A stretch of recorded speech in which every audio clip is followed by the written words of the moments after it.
This is the Main Street Media Middle Tennessee Game of the Week, presented by the Tennessee Highway Safety Office. Fans don't let fans drive drunk. Let's go live now to the field.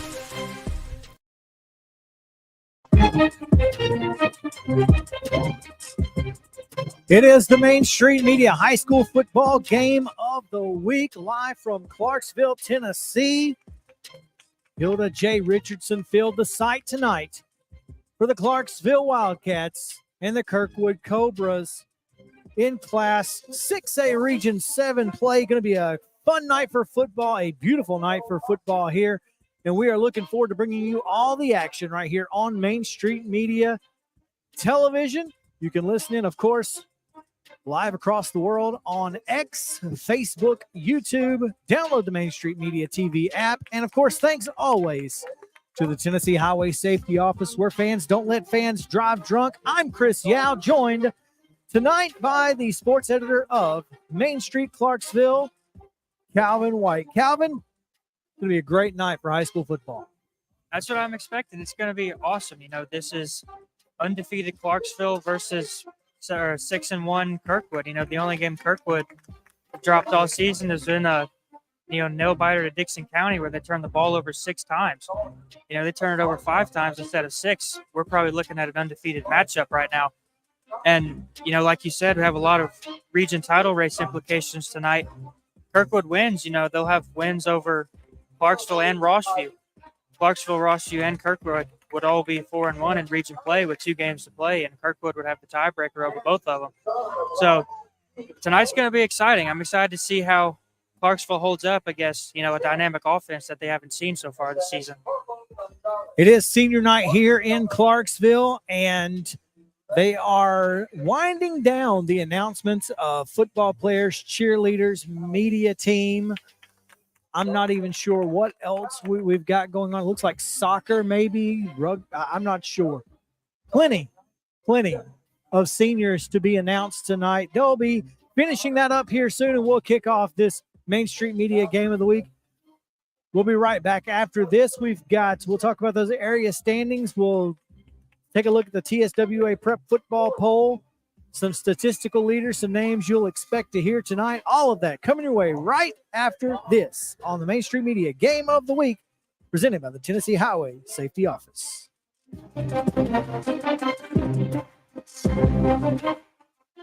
Being a part of a cooperative is being a part of something bigger. Farm Credit Mid-America is a customer-owned lender that specializes in agricultural financing for farm real estate, operating, and farm equipment. A unique benefit of being a part of the Farm Credit Mid-America Cooperative is our patronage program, which has put over $1 billion back in our customers' hands over the last 7 years. That's the power of a cooperative. Visit us at fcma.com to learn more. I own the land. I farm the land. Together we're farmers. This is our cooperative. With Lee Company technology, the best handymen are hands-off. Lee Company techs have been using visual findings and other smart technology tools for years to add transparency and virtually take customers along. You see what we see, whether we're in a crawl space or on a roof. With Lee Company, technology helps us help you, no matter what's happening in the world or at your house. Whether you're an athlete or a weekend warrior, when it comes to your performance, don't settle for anything less than excellence. We're proud to announce that Mid-Tennessee Bone and Joint Clinic is now Tennessee Orthopedic Alliance of Columbia, where we are redefining sports medicine and orthopedics. Tennessee Orthopedic Alliance's team of expert sports medicine physicians understands the unique demands of your body. TOA Columbia specializes in personalized orthopedic care, offering state-of-the-art treatments for everything from sports injuries to joint replacements. Learn more at toacolumbia.com. He shoots, and he scores!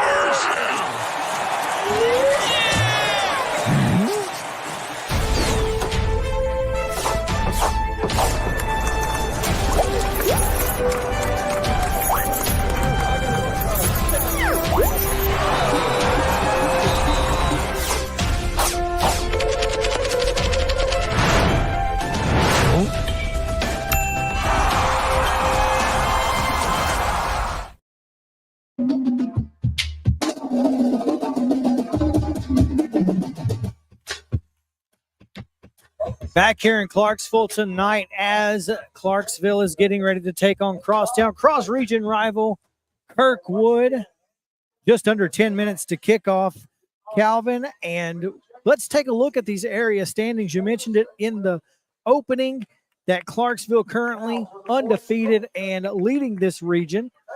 Kirkwood, Rossview both tied at 4-1, but Kirkwood does hold the tiebreaker. After that, the number 4 seed is where things get really interesting. Dixon County, by virtue of that win over Kirkwood, kind of in the driver's seat for the rest of the way to earn that number 4 seed in the playoffs. West Creek just behind, also 2-2 in the region. Kenwood, Northwest, and Northeast well behind, respectively. So you've seen all of these teams play because, well, lucky you, all of your teams play each other throughout the season. What is this region going to look like come playoff time? Well, like we mentioned, it's been the same mix of teams all season. Clarksville has it. They get through tonight, they go to Rossview next week. They beat Rossview. They've got a good chance to have their second consecutive back-to-back undefeated regular season. Clarksville, Rossview, and Kirkwood have been the 3 best teams in this region all year. It's just a matter of the pecking order throughout the rest of the regular season. Kirkwood gets through tonight. The toughest part of their schedule is over. Clarksville and Rossview still have to play, and then really take that Week 10 game out of contention unless somebody drops a game after tonight. So it's been the top stayed the same all year. Just the finishing order of those top 3 is yet to be determined.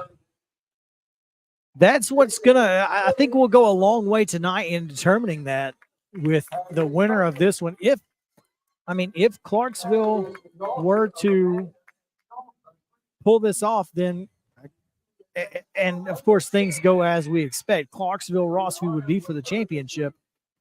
Otherwise, Kirkwood loses this one, they can afford to lose another one. Yeah, you're exactly right. Kirkwood still they have West Creek in Week 10, I believe. I'm not sure. I forget where they go next week, but, like I mentioned earlier, they get through tonight, win or lose, the toughest part of their schedule is over. But with that being said, with a loss, they essentially don't control their own destiny anymore.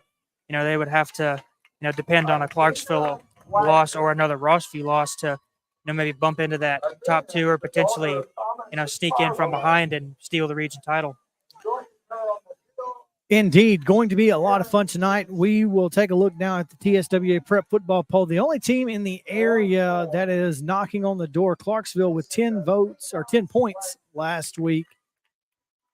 Looks like they are just outside the top 10 at what would be number 11. I love how we just stop counting, but they're the number 11 ranked team in the state per this. And that's pretty much it up here. Any chance a win tonight gets Kirkwood a little bit of love in the TSWA poll? You would have to think so. Kirkwood, you have to remember, only in their second year in program history. That school only opened last year. Head coach Chad Watson, he's won everywhere he's been. Northeast, Gallatin.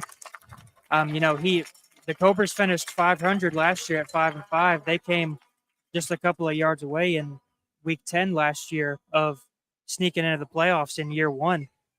And, it's kind of amazing how good they are in year 2, being a brand new school. They brought some transfers in. Like I said, Watson's a heck of a coach. He's won everywhere he's been.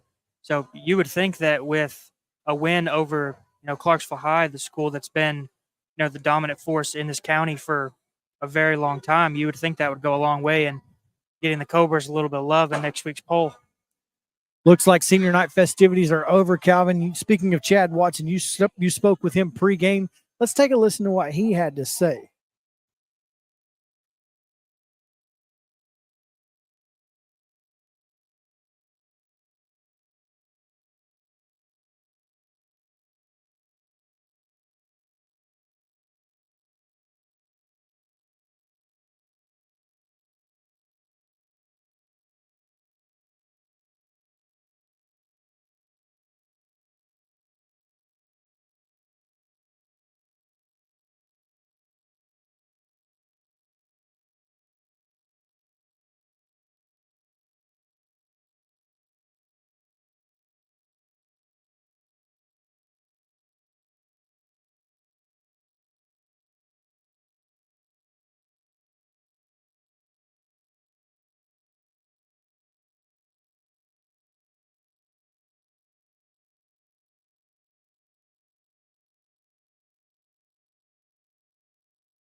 All right, that was head coach Chad Watson of Kirkwood. And, you know, we've long said in this business that high school football coaches are at the mercy of their administration. It sounds like he's got a good one.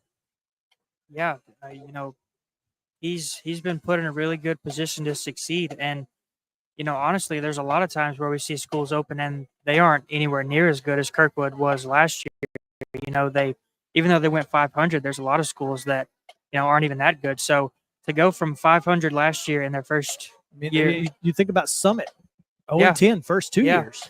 Yeah, so to see where Kirkwood's at, only in year 2, it's, you'd think it would be a sign of what's to come in the future seasons for the Cobras. All right. We're going to take a quick break. When we come back, you also spoke with Isaac Shelby, head coach at Clarksville. So we'll listen to that as the band gets ready to play the Star Spangled Banner. So we'll take a break right here on Main Street Media Game of the Week, presented by the Tennessee Highway Safety Office. At Delta Dental of Tennessee, we know our success begins and ends with providing superior quality service, and that includes serving those who need it most. This year, we're celebrating 25 years of giving back to the community we call home. Delta Dental, along with our Smile 180 Foundation, supports Tennessee's dental colleges and oral health education, children's hospitals, free and reduced cost dental clinics, and other like-minded charities. Here's to the next 25 plus years of ensuring healthy smiles. Hey, Toby. Toby knows comfort, whether day or night. Through the highs and the lows, Toby knows. You've put it off long enough. That old system is just out with the old, in with the new. We'll make it worthwhile all the way through. Derryberry is your local independent train dealer. It's hard to stop a train. Visit DerryberryAC.com today and schedule a visit. Derryberry Heat and Air, making customers for life.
There, we hope you heard from Isaac Shelby. Sorry that you missed the Chad Watson interview. It was a really good one.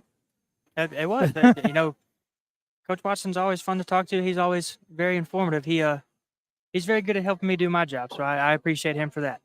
We always appreciate any time that we can get good coaches, and these two both have been great over the last few years. Coin toss coming your way here in just a moment. I'm not sure. It doesn't sound like the alma mater, so I'm not sure what's going on. But they are going to send out the captains for Clarksville tonight. It's Ben Moore, Nate Hamilton, senior offensive and defensive lineman, running back linebacker Jack Stein. You'll hear that name quite a bit. We'll talk about why in a minute. And James Dalrymple, running back, defensive back, senior as well. For Kirkwood, I should have listed them first because I can't see their numbers. 26 is Christian Shogun, senior running back, tight end, and linebacker. I'm pretty sure I saw Perry Cross-Sneed, senior running back, linebacker as well, 6'2", 215 out there. Looks like Perry Cross-Sneed, Moses Bird, defensive end Moses Bird. Can't see who that is on the end there. That is the perils of being the other side. I should have done them first. See, you live and learn. That might have been wise. Oh, we can see now that it is Josiah Claybrooks, the junior running back for Kirkwood. And all of those names are names that you're going to hear. Josiah Claybrook's the leading rusher in the area By a lot. with 972 yards, by 50 yards over Houston County's Preston Mitchell. Band is coming off the field. Players are gathering behind their respective signs.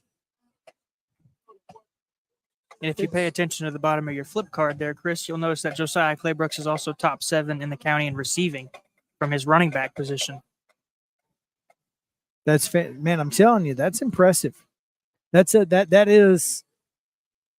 You mentioned him earlier off air. That's Christian McCaffrey type stuff, Alvin Kamara type things. Yeah, he's very dynamic. He can crush you on the ground. He can gash you all night. And when they do decide to go away from him in the run game, quarterback Miles Redding, he's been the best quarterback in the county all year as well.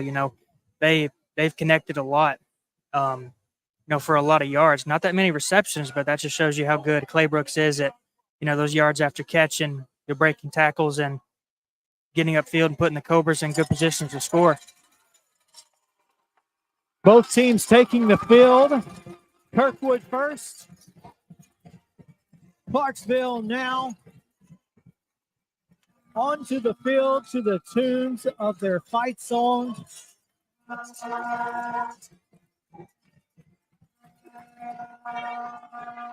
There is little like high school football in Tennessee. I've got chills.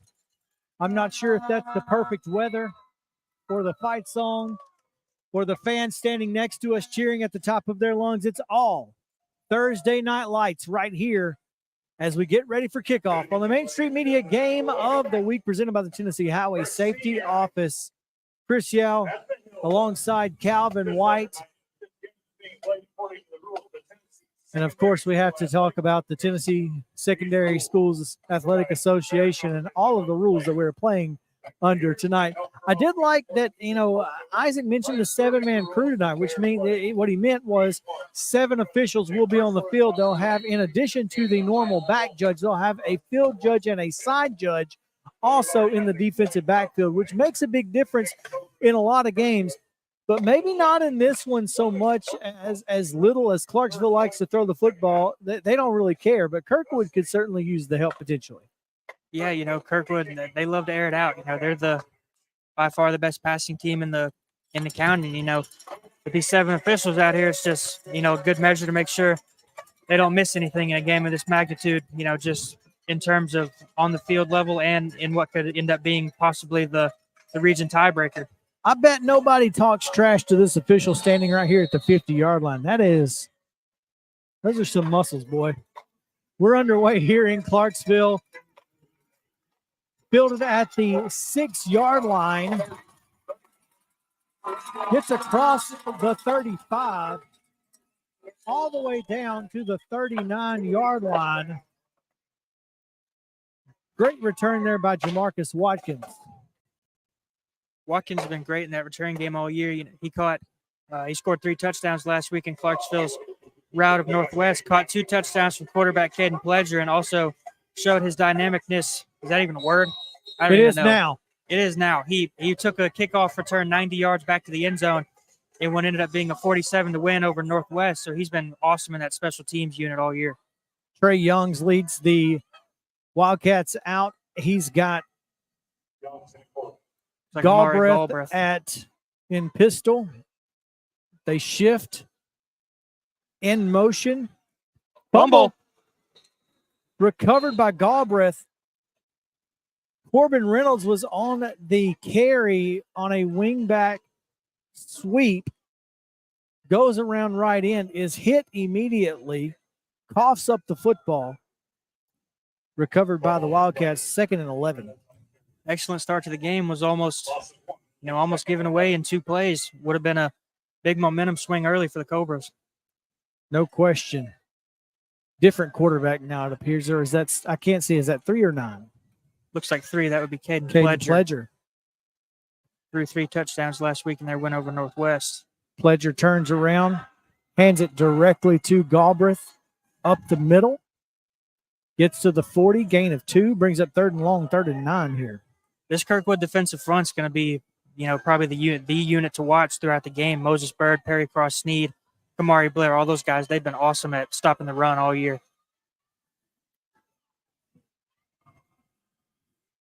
In the backfield now, is that Ellington? Boy, you would think that yellow would be easier to see.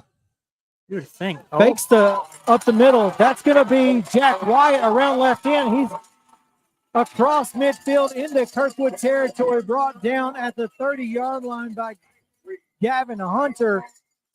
Inside the 30 to the 29 goes Jack Wyatt, who is the 3rd different quarterback on 3 different plays for this Clarksville Wildcats team.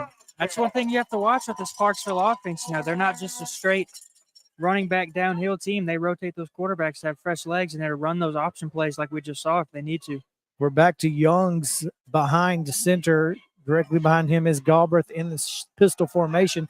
Straight up the middle. Give it to him. He's going to break a couple of tackles. Gets down to the 3-yard line where it's going to be 1st and goal for the Wildcats. Just a right up the gut dive. This is about as good a start as you can ask for if you're Isaac Shelby and the Wildcats. And to think it almost was nothing considering the fumble on play 1. 1st and goal.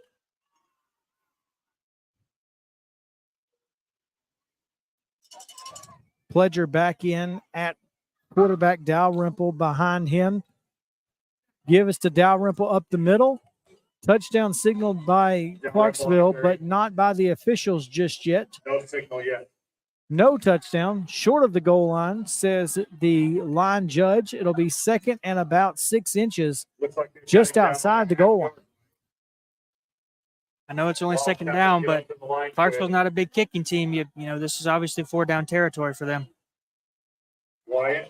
Touchdown. Wyatt hands off to Josh Anderson.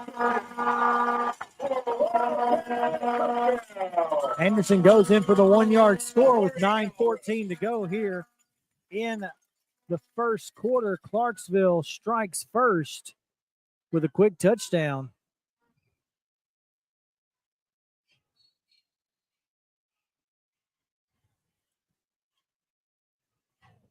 Wildcats went 60 yards in 6 plays right there to start the game. They'll go to the swinging gate formation. James Dalrymple takes the snap, goes in up the middle for a Clarksville touchdown. Clarksville 8, Kirkwood nothing. How about that decision to go for 2? Like I mentioned, Clarksville's not a big kicking team. They're going to take every opportunity they can to give themselves an advantage on the scoreboard. I'm going to be interested to see how Kirkwood's offense responds. These two teams are so good on both sides. This has the chance to be a defensive slugfest, or it could be an offensive shootout. I guess we're going to see here in the next couple of possessions. No question, a great start for the Wildcats as they go 61 yards on 6 plays. 6 plays. Exactly what you like to see if you are a Wildcats fan. And the fans next to us are certainly feeling it right now. Wildcats, Jacob Wiggins tees it up. Gavin Hunter is back deep for the Cobras. He'll watch it bounce in front of him as he takes it at the 20-yard line.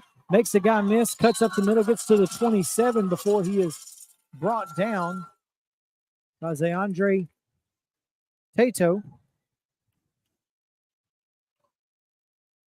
That's where the Cobras take over, 1st and 10. They're on 27. There is a flag on the play back near the kick that typically results in offsides.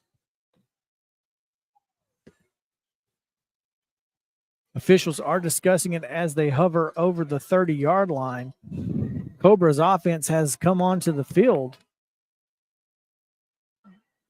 Sometimes penalties down here can be enforced from the end of the run. We'll see what happens. A personal foul. A personal foul called against Clarksville. on the kickoff. On the kickoff. So that certainly changes the beginning field position for Kirkwood, as they'll now take over 1st and 10 from their own 42-yard line. Similar starting field position to where Clarksville started on their drive. Let's see if the Cobras can be as efficient on offense as Clarksville was on that first drive. Redding in shotgun. Josiah Claybrooks on his right hip. In motion goes Christian Shogun to the wingback. They snap it over the head of quarterback Redding. He mishandles it, and they'll go backwards on their first play. Looks like, we've got some early pregame jitters from both teams. Clarksville fumbled it on their second play. Kirkwood fumbles it on the first. Luckily, both teams recover. Not shoot themselves in the foot too bad, too early. 2nd and 17, not where you want to be if you are the Cobras, but fortunately for them, they are able to throw the football, so perhaps they could get a little bit of it back here. Same formation this time. The Twins will be to the near side with the wing back as well. Little motion on the front before the snap. False start, says the line judge. Right tackle, number 6. Moses Bird, I guess that was the tight end, Moses Bird. Yeah, it looked like he jumped. Maybe got the Clarksville defensive lineman to react. So the Cobras will back it up 5 yards. Very unideal field position, way behind the sticks. Yeah, 2nd and 22 now for the Cobras. Pitch, flea flicker. Redding throws it as far downfield as he can. There was nobody anywhere near it. Gavin Hunter was down there somewhere-ish, but he was in the vicinity of 4 Wildcats, so probably a good thing that he threw that as far as he did. Yeah, it'll also be very interesting to see how these Clarksville defensive backs are prepared for Kirkwood's pass game. They haven't seen an offense that executes a run and pass this well all season as well as Kirkwood does. 3rd and 22. Be interesting to see how Kirkwood plays this on the early first drive. Pressure coming off the near side. Redding feels it flush to his left. He's looking for somebody downfield. He fires. He's got a man. Looks like that ball was caught by Torrens Malone.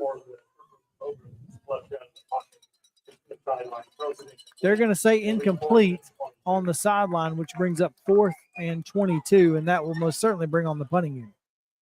Yeah, that catch right there, even though it was well behind the sticks, would have put the punt team in a little bit better position. Certainly could have flipped the field. No question there.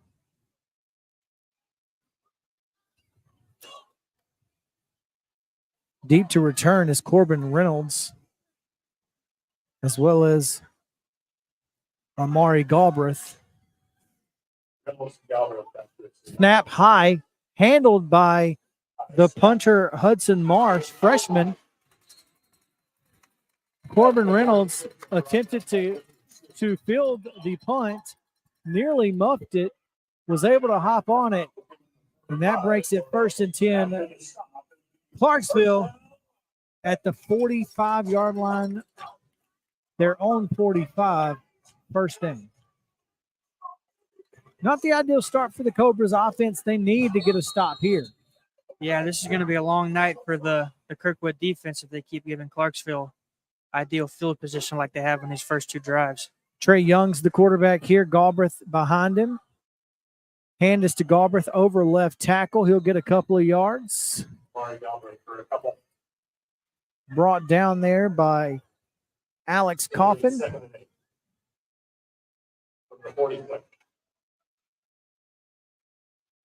Good job there by the defense to snuff that play out. Now at quarterback is Caden Pledger. Behind him is James Dalrymple. Double wingback formation, very tight.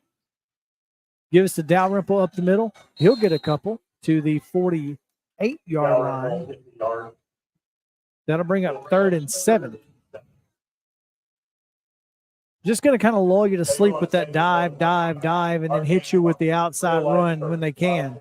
Yeah, they like to keep you. They like to catch you sleeping as much as they can. Jack Wyatt's the player who had the long run earlier. He's in at quarterback now. Behind him is Watkins. No, behind him is Bryson Ellington. The snap goes to Wyatt. He runs around left end, and it looks like he's got enough for a first down. They're going to mark him at the Kirkwood 43, which is indeed enough for the first down. I don't know if you saw it, but everyone just kind of stood there when the ball was snapped. It looks like both teams were expecting a pre-snap penalty until Jack Wyatt just took off with the ball, picked up a first down for the Wildcats. 42. Youngs and Galbraith in the backfield. First down. Youngs fakes, keeps it around left end, does not pitch, gets to about the 41 where he's brought down. Gain of 2 on the play, brings up 2nd and 8. Outside of those 2 gash plays by Jack Wyatt, the Kirkwood defensive front has really kind of not given up too many gash plays to this Clarksville offense yet. Pledger and Dalrymple this time in the backfield. Give is to the wingback, Jamarcus Watkins around right end. Perry Cross Sneed brings him down at the 39-yard line. Gain of 2. Maybe 1. 3rd and 7 again. 2nd and 8, 3rd and 7 seems to be very popular for these Wildcats. Yeah, big opportunity for Kirkwood to get off the field right here. Wyatt back in this time. He does not keep it. Hands it up the middle. Nowhere does he go as Moses Bird makes the hit at the 39. No gain on the play. It'll be interesting to see if Isaac Shelby keeps the Wildcats offense on the field right here. I mean, why not? In Kirkwood territory. You're at the 39. They started at the 42 last time. Looks like the offense is staying on. Youngs in the backfield. Galbraith on his left hip. Quick kick. He punts it. Hits at the 14, rolls to the 4 where it will die. And Kirkwood will take over at the 4 here on the Main Street Media Game of the Week, presented by the Tennessee Highway Safety Office. Let's take a quick break. When we come back, Cobra's offense right after this. He shoots, and he scores!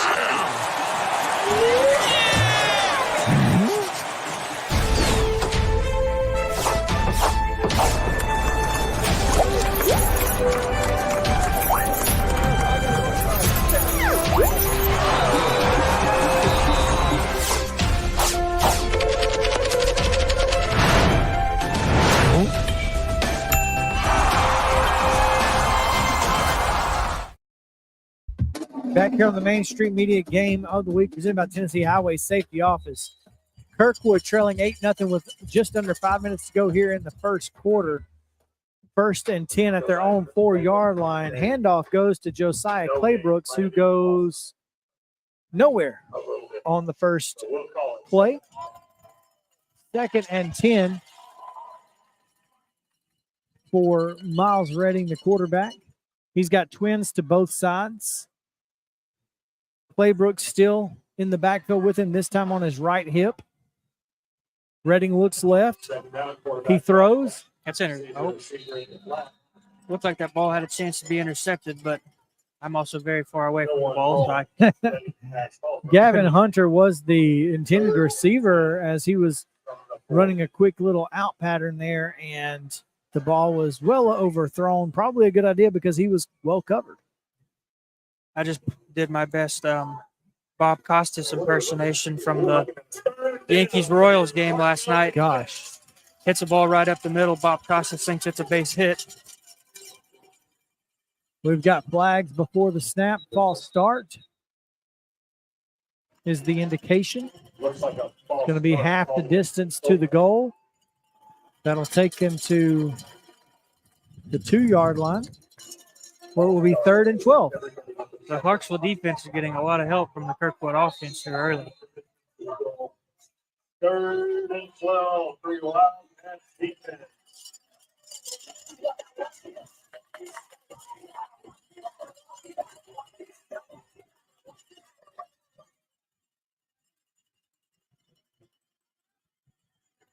Twin receivers to both sides again. Claybrook on the right hip. Redding looks right. He's going to go for Claybrooks out of the backfield. He had him, hit him in the hands. Ball drops incomplete as he is hit immediately going out of bounds by Josh Anderson. Going to bring the punting unit back on, and this time they're going to be deep in their end zone here. That would have been a big play. It would have. I'm surprised Kirkwood is throwing it as often as they are early. Usually they like to establish Claybrooks on the ground before they go to the air. But only a couple of carries so far for Claybrooks. Good job so far by this Clarksville defensive front. Here's the snap. Punter's got to be careful and not step out of bounds right here. He didn't step out of bounds. Does get the punt away. Fair catch called for at the 27 by Corbin Reynolds. And that is where the Wildcats will take over once again. This time, not too far away. Good decision there by Isaac Shelby, by the way. Yeah, kept the offense on the – or not kept the offense on the field. That was able to flip the field with that little pooch kick.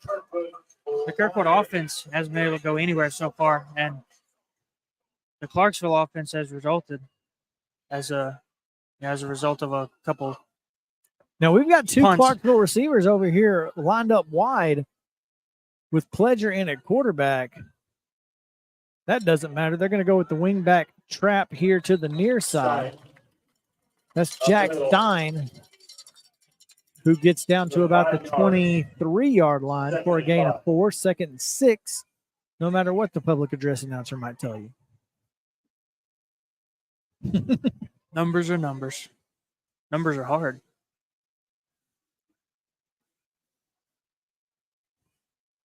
All right, they're back into they do have a wide receiver split out wide. This time it's Wyatt in the backfield. The give is up the middle. That's going to be Ellington over the right side. Gets to just inside the 20-yard line, close to a first down. Going to bring up 3rd and about 2. You got it right there, Tom. He's doing his best. Just like we're trying to. We are doing our best up here. 32 in the red zone.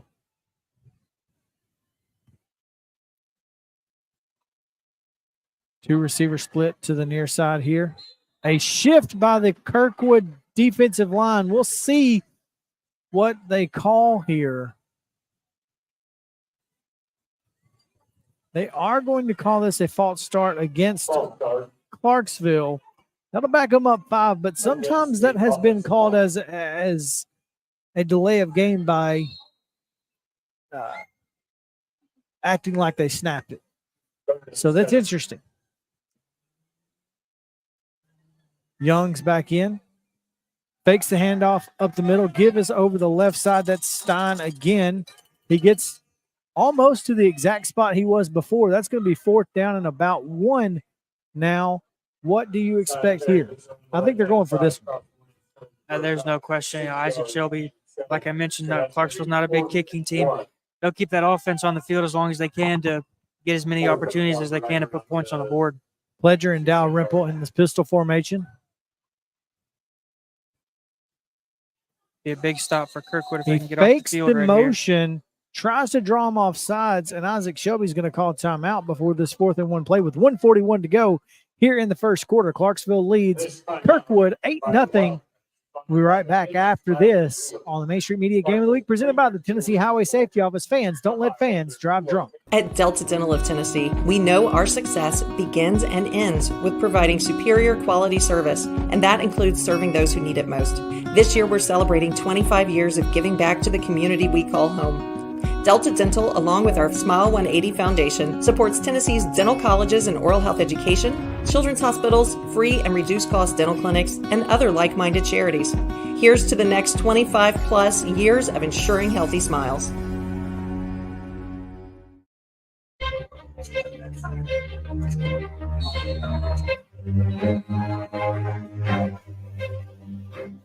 back here in Clarksville. Wildcats looking to go for it on 4th and 1 here.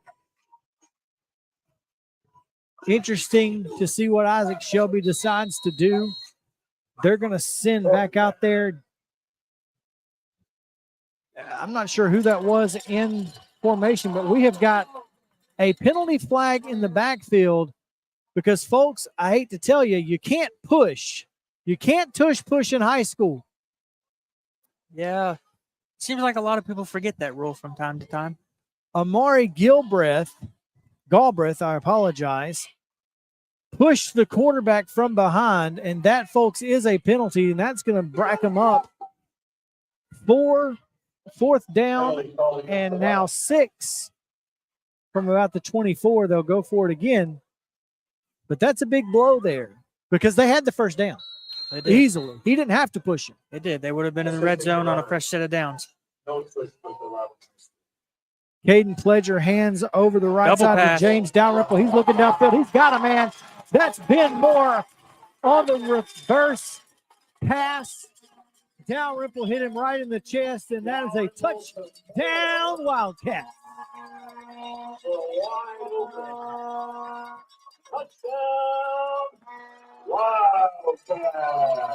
I mean, that 24-yard pass may put him close to the lead in passing for the team. I'm just saying. It might with as little as Clarksville throws the ball. So we'll see if they decide to kick the extra point, as in the backfield in the swinging gate is Trey Young's behind center. He does take the snap. He fakes the Dalrymple going on the right, goes up the middle. Nobody touches him. 2-point conversion good. Clarksville 16, Kirkwood nothing, 1:30 to go here in the first quarter. We'll be right back here on the Main Street Media Game of the Week presented by the Tennessee Highway Safety Office. Stick around. He shoots, and he scores!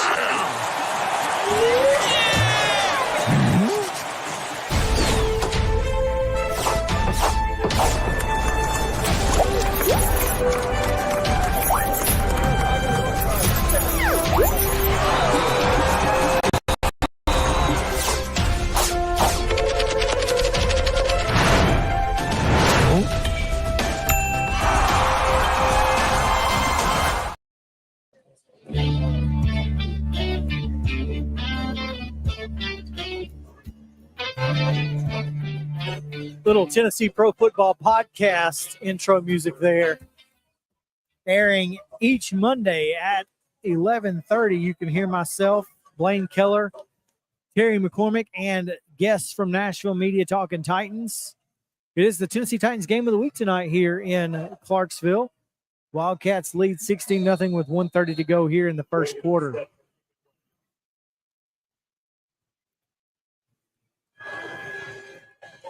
Kick is fielded by Lee Buggs. That was perhaps the tightest spiral we'll see tonight on that kick. That wasn't wobbling at all. That was a beautiful kick. It's the best spiral we've seen so far. If Miles Ray can get going, we'll see a lot of good ones. Well, they'll start at the 33. Will the Cobras? Redding will lead his offense onto the field. Clarksville in that 3-man front, walking a couple of linebackers down to the line occasionally. But they've got 7 in the box to stop Claybrooks. And they'll hand to Claybrooks over the left side. He's got a little bit of room. He's going to get to about the 38 before he's brought down. That's going to be a gain of about 5. Pretty close to 5 there. Yeah, any football coach at any level in the country will take 5 yards on first down. Every time, particularly with how poorly they've done on first down tonight. Yeah, I think the Kirkwood offense has to find a way to respond right here. You know, even if it's 3 points, they have to respond. You know,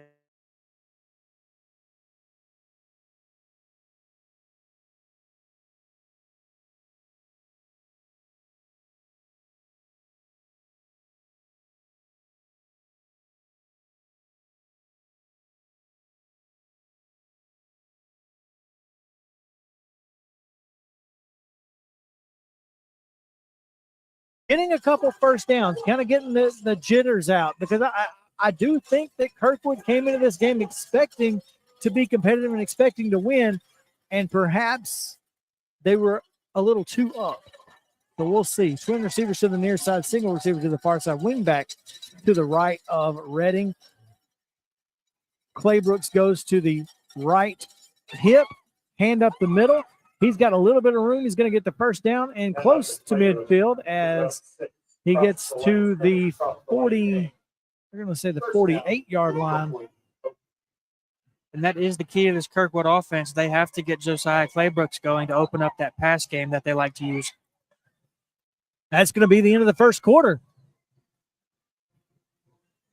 End of the first quarter here on the Main Street Media Game of the Week presented by the Tennessee Highway Safety Office. Stick around. We'll be right back after this. Being a part of a cooperative is being a part of something bigger. Farm Credit Mid-America is a customer-owned lender that specializes in agricultural financing for farm real estate, operating, and farm equipment. A unique benefit of being a part of the Farm Credit Mid-America Cooperative is our patronage program, which has put over $1 billion back in our customers' hands over the last 7 years. That's the power of a cooperative. Visit us at fcma.com to learn more.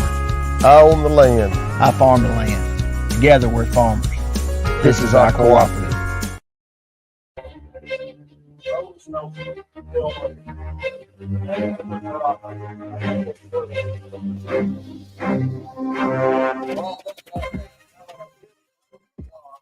We'll flip the field here as they get ready to start the second quarter.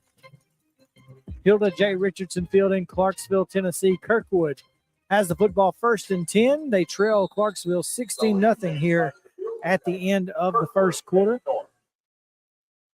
Redding behind center.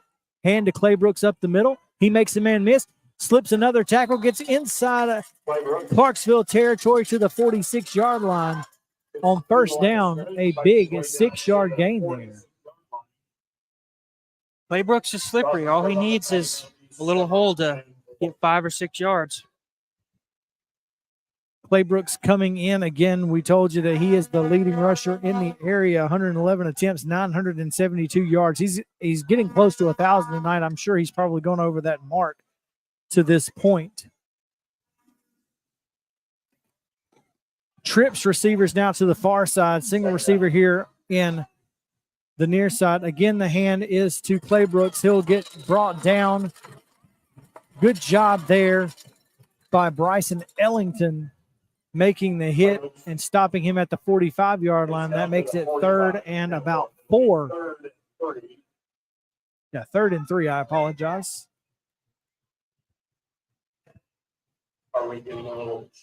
Definitely 4-down territory here if you're the Cobras. I don't think there's any question. You really need to make you need to score here on this drive. You need to make a statement. So we'll see what happens. Redding with the hard count, doesn't draw anyone off sides. A lot of movement on the defensive front. Looks like the Cobras are going to call a timeout. So both teams have utilized a timeout here early. Call the timeout. This timeout. Kirkwood's got to find a way to pick up this first down. It would be very unideal for them to give the ball back to Clarksville and give the Wildcats a chance to make this a 3-score game early in the second quarter. Thought they had an opportunity there on 2nd down to take a shot. They had single coverage, and it was press coverage on the near side here with Lee Buggs. You know, maybe just letting him make a guy miss at the line and throw a little fade pattern, and hopefully he can get behind the defense. But decided to keep handing it to one, which had been working up to this point. We'll see what happens here. We're not dancing here on the platform, I promise. If you can see us, no, you can't. Twin receivers to the near side. Again, Bug here on the near side. Hand is to Claybrooks up the middle. Going to be close, a little about a yard short of the first down. It's going to be 4th and about 1 as he gets down to the 43-yard line. Called timeout to call a dive play. I'm not sure that was. I don't know. I mean, I'm not. Who am I to question a coach's decision there? I mean, Claybrooks has been your workhorse, but to turn and just give it to him up the middle like that, certainly a decision. Fourth down. It's not third down for White here. It's fourth down for White. All right, here we go. 4th and 1. Claybrooks on the left hip of Redding. Quick snap. Hand is to Redding, and it's going to be close. And I don't think he got it. I think he's short.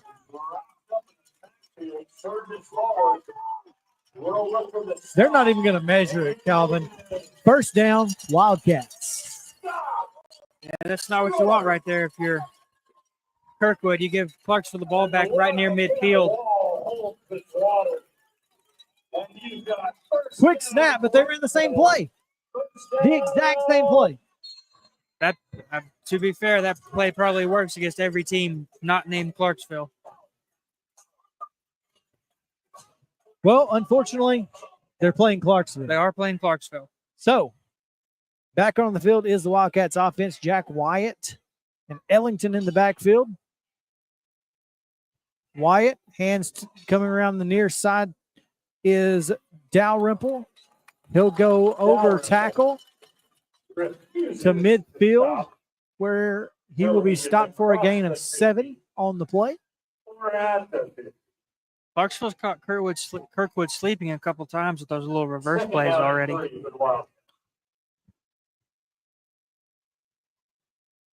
Back behind center is Youngs.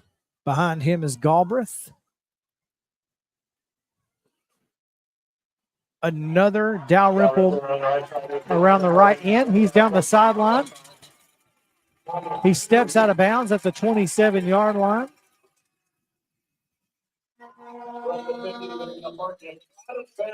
Decided not to cut that one up. Went ahead and went around the right end, and a 23-yard gain on that one there. Yeah, the way the Clarksville offense is running the ball right now, I'm not sure it matters where they run the ball. Pledger in at quarterback now. Dalrymple is in the backfield behind Pledger. Give to Dalrymple up the middle. Runs through a tackle. Finally brought down by Keyston Oliver at the 20-yard line. Gain of 7, 2nd and 3. Yeah, we're almost midway through the second quarter, and Kirkwood's approaching the danger zone already. No question, they're going to have to make a lot of adjustments at halftime to even get back into this one. Wyatt hands to Dalrymple. Oh, and he is hit hard.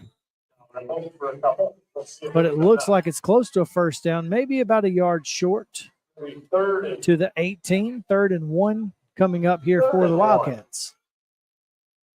An optimistic one. 3rd and 1 for the Wildcats off.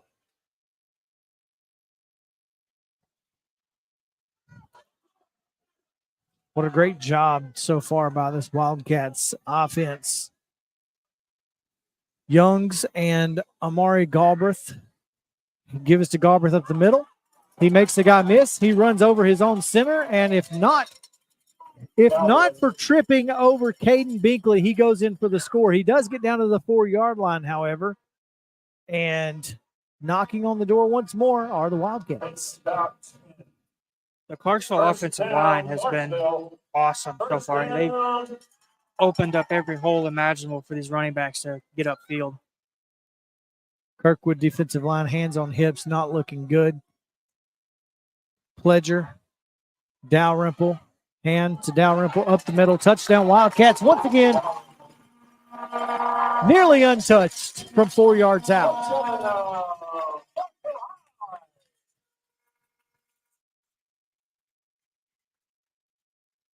Like you said, Calvin, danger zone is looming.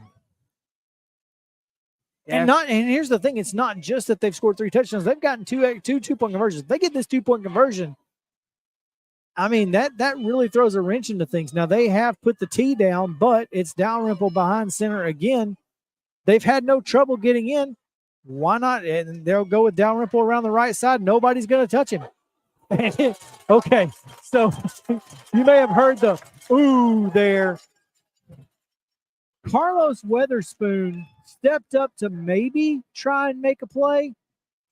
He did not, as Dalrymple ran him over. Very aggressively. There are 2 flags on the play. Can only imagine that Dalrymple said something as he absolutely just destroyed Weatherspoon. Yeah. Personal foul called against Dalrymple after the point. So the try will count. It is 24-0 with 7:22 to go in the second quarter. They'll enforce it on the ensuing kickoff, which means they'll kick from the 25-yard line. We've played about a quarter and a half, Chris, and this is the most points that Kirkwood has allowed in a single game so far this season. The most points they've allowed in a single game before tonight was 17, and they're 17-14. Lone loss to Dixon County. And the Wildcats have put up 24 on them in nearly a quarter and a half. This is a little shocking, as we expected a barn burner. We expected an absolute slugfest. It has been anything but to this point.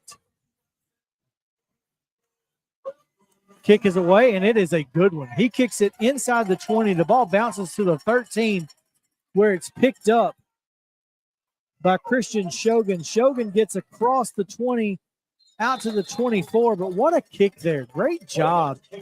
That was it's almost as if he had been baiting them the entire game. And this is the worst field position that Kirkwood has started with, despite the 15-yard penalty. Yeah, kicker Jacob Wiggins, also on the boys' soccer team, got a chance to show off his boot there and set the Cobras up, at their own, looks like the 24. Bad eyeballs. We've got reset the play clock. Good to go. 7:13 to go here in the second quarter.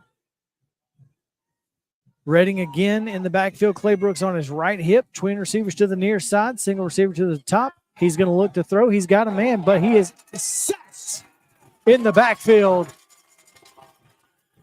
Ziondre Tato gets to Redding as he was looking deep for Hunter. Hunter on the little slot fade route was covered. And he was going to try to throw it, but just not there. Yeah, the absolute worst thing possible for this Kirkwood offense is getting caught behind the sticks on first down. And that's where they find themselves now. Pressure coming off the right side. Play action pass, nearly intercepted. Should have been intercepted. Everything but intercepted by Josh Anderson there. 3rd and 16. 3rd and 16 here for the Cobras. Every team that likes to run the ball will tell you that the worst thing possible is an early deficit.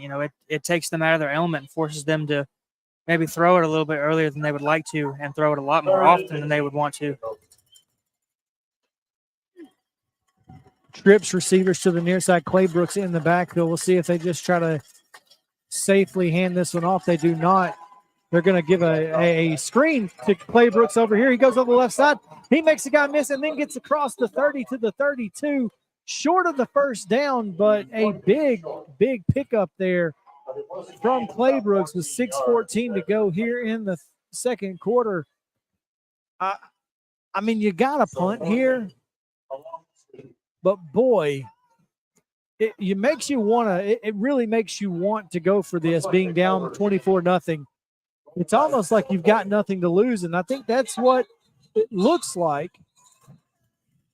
We got another timeout here.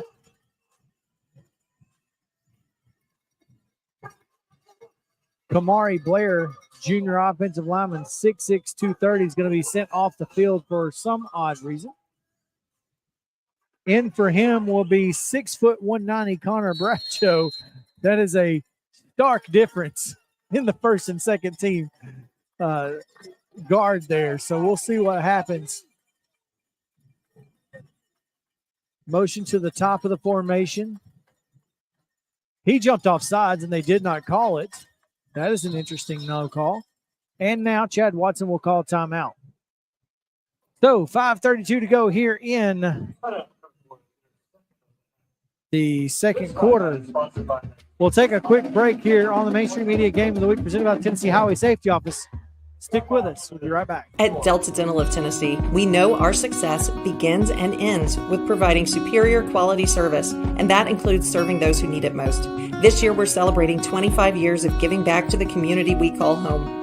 Delta Dental, along with our Smile 180 Foundation, supports Tennessee's dental colleges and oral health education, children's hospitals, free and reduced cost dental clinics, and other like-minded charities.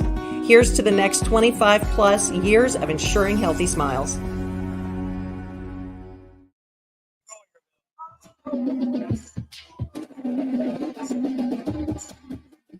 Fourth down, and now the punting team is on to the field. It's Hudson Marsh, the freshman. I'm sure Clarksville is paying attention to a potential fake here. Running onto the field late is Drayton Dean with under 10 on the play clock. Snap back to Marsh. Marsh nearly blocked, gets it away. Fair catch called for and made at the 43-yard line of the Wildcats, where the Clarksville offense will take back over. Yeah, so far the Kirkwood offense hasn't even done a good enough job to even flip the field when they do get off. Clarksville started just about every single one of their drives close to midfield.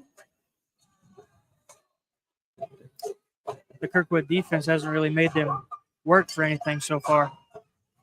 No, you're exactly right. I mean, the offense has certainly given the defense very little help. Jack White in the backfield. Hand us to Dalrymple over the right side with a lead blocker in front. He's going to get to about the 48-yard line before he is tackled by Perry Cross-Sneed. And from the NFL, second and 5. In the first quarter, San Francisco leads the Seahawks 3-0. Speaking of Thursday night football, I just want to remind students and teachers that this is the loudest I've heard the PA announcer all night. He's very excited about these scores for Major League Baseball and NFL.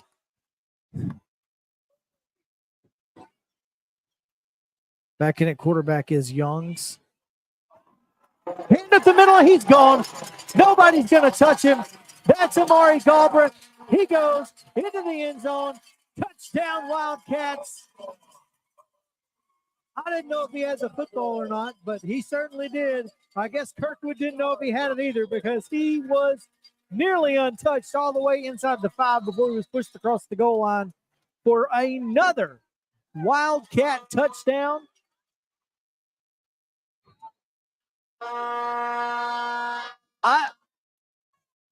I'm not saying that they needed extra motivation, Calvin, but I think you might have given it to this Wildcat team when you picked Kirkwood to win because they are giving a masterful performance. Yeah, and so far the only team that Clarksville has looked this good against was Northwest. You know, with this 2-point pickup right here, we're approaching running clock territory in the first half. Timeout called. Timeout, Clarksville.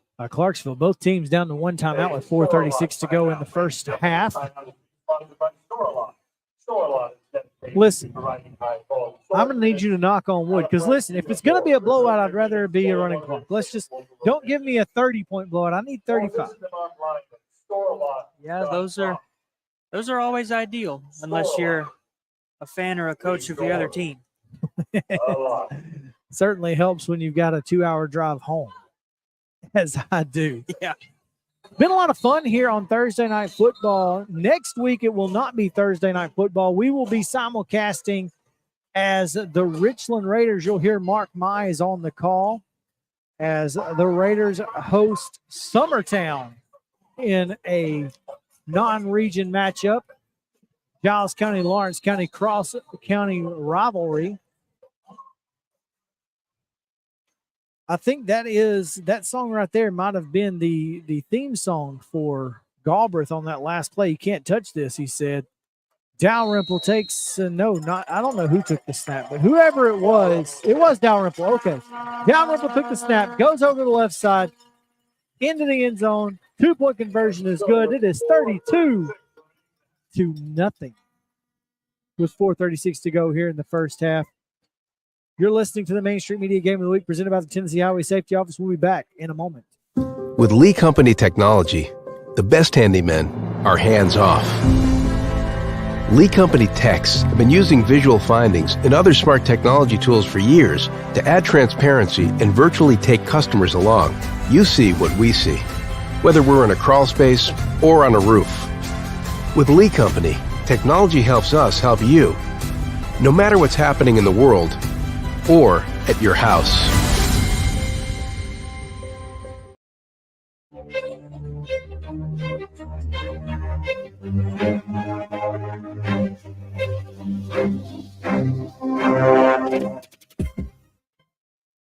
Back live here in Clarksville as the Wildcats lead crosstown and cross region rival Kirkwood 32-0 in the first half. 4:36 to go. It's not even over. I mean, another 3 and out. It could be 40 before the end of this thing. It could, and it'll be over a lot faster than it would have been. And another long boot. That one's going to make it to the end zone for a touchback. Great job there. Man, after those first couple of kicks, I thought that they were just going to kind of let that one go. But, boy, Wiggins has just absolutely booted the last two.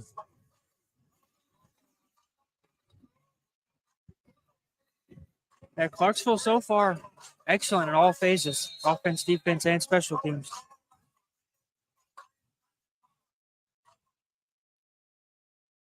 They broke the huddle and put 12 in formation. They're not going to call a penalty here, so it's 1st and 10 at the 20. Clay Brooks to the left of Redding.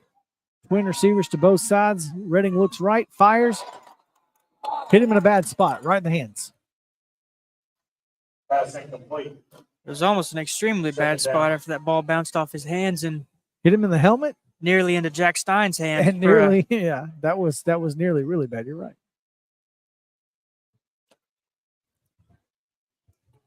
Not sure what Kirkwood feels like they've got to do here. I mean, obviously they want to score before the half and whatever it takes to do that, but I'm not sure going away from the run with 4 minutes to go. I mean, you've got plenty of time to run your regular offense and get a score before the half. Single coverage down here on the near side. Let's see what happens. He runs a slant route. He's flushed to his right, caught from behind. That's going to be a sack for Jaden Haynes.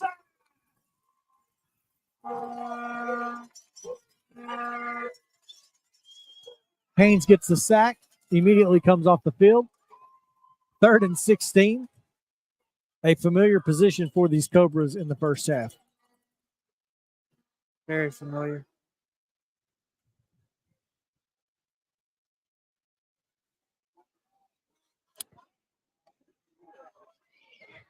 Redding takes the snap, looks deep. Nobody's open. Flush to his right, fires. Got a man down the sideline. He is open for a first down. That is Bugs. Makes the catch at the 28, gets across the first down marker to the 31. Great job there by Redding to keep his eyes downfield and get the pass off to Bugs. No huddle offense here. Trips to the near side. Redding takes the snap, fakes to Clay Brooks, looks over to the right. He's got Bugs again on a sit-down route in the middle. It's caught at the 40-yard line, makes it 2nd and 1 here for the Cobras. That was a great job there on that point. Yeah, Lee Bugs has been really great this season at moving to that wide receiver position. He was the Cobras quarterback last year. Bugs caught 15 passes on the year. They tried to give it to Clay Brooks. Like the turf monster got him. Loses a couple yards, and now it's going to be 3rd and 3 instead of it was 2nd and 1, so that's not ideal situation. Looked like the turf monster got a hold of Clay Brooks there. Moving quickly are the Cobras. Offsides. No flag. Unbelievable. He was halfway across the line. No penalty on the play. Yeah, it looked like Clarksville definitely got away from one there, and he just happened to be the guy that put pressure on Reddings, forcing him to throw that ball out of bounds. Yeah, that was Hayes again. Throws the ball beyond the line of scrimmage for a 4th and 3, they're going for it. Redding looks. Nobody open. Throws it again. He's got a man, but was he down? He was, in fact. Clay Brooks was down when he made the catch, lost a yard. That's a turnover on downs. 2:37 to go here in the first half, and Clarksville will take over at the Kirkwood 37-yard line. He was down on the catch, which makes it a completion. But short of the line of game. So with the stop, that'll bring up first down, Clarksville. It was Tennessee Titans game of the week. They have left the premises. They brought Jeff Simmons' big head, and that was enough. All right, back at quarterback is Caden Pledger. Dalrymple behind him. To give us to Dalrymple up the middle. He slips a couple tackles. He's at the 25, the 20.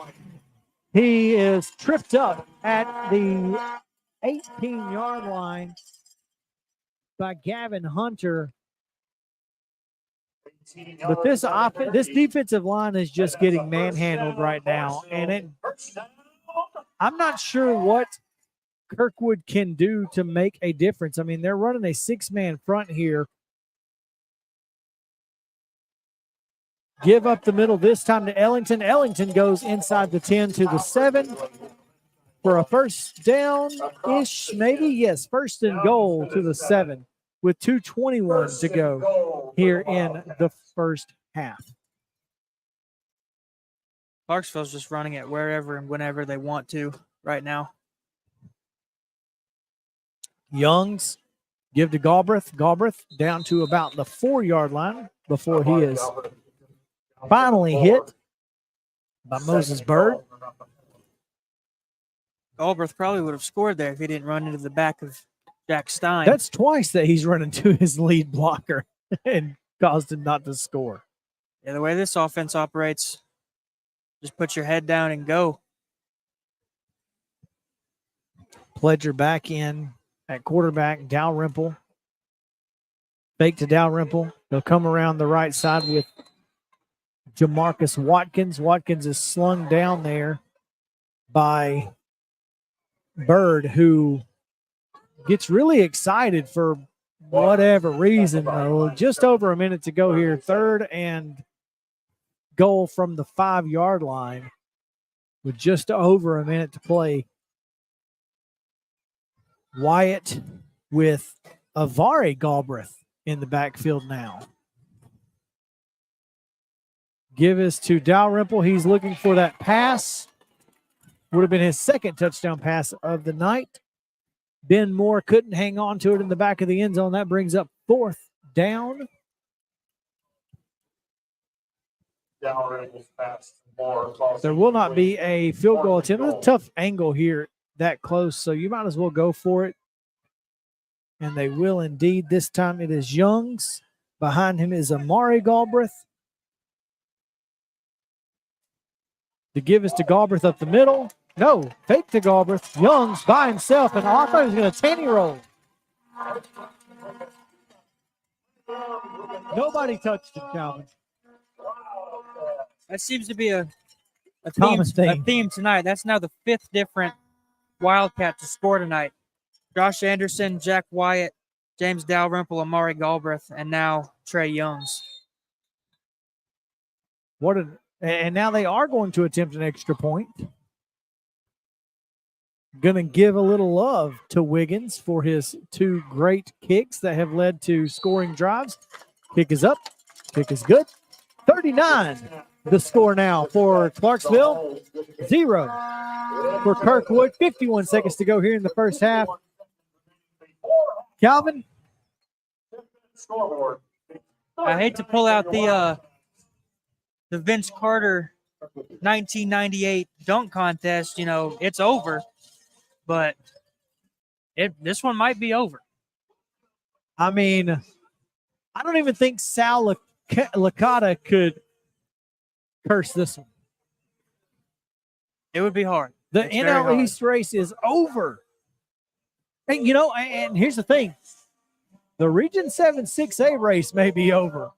After tonight, it might be. Talk about imposing your will.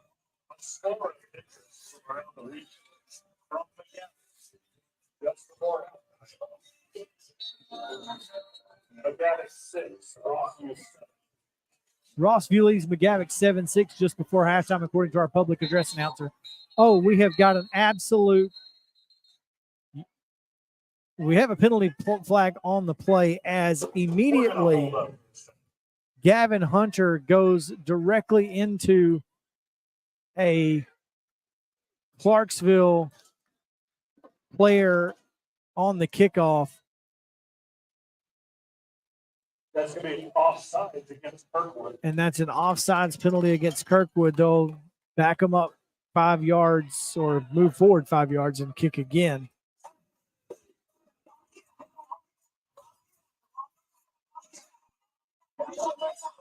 Listen, I know they're frustrated, but that was dirty. Yeah. I just straight up, that was dirty. And if that's it, and it looks like, is he still on the field? Yeah, it looks like it. Once again, goes low that time on Hunter. I'm sorry. Looks like Moses Bird. No, is it Bird who's done it? That was Bird. Bird goes low, hits Jaden Hayes low. There's a penalty flag on the play. It was a touchback. But this is going to go back to the 10-yard line. It's going to be a personal foul. Yeah, Kirkwood obviously frustrated facing this big deficit before halftime, but you know, whether the game's 39-0 or 7-6, that's not something you want to see.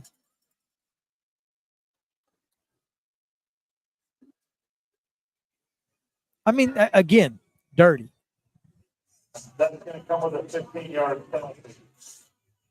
Here's my problem with that is you got flagged for offside, and you left him in there to do it again. Believe that athletes should be competitive, sportsmanlike, and excel academically. We believe that students of the same should have fun, but not Timeout, Clarksville. We believe coaches should act as teachers, helping student athletes develop. Let's just take this time out because I'm a little frustrated right now. So we're going to take a timeout. We'll be right back. At Delta Dental of Tennessee, we know our success begins and ends with providing superior quality service, and that includes serving those who need it most.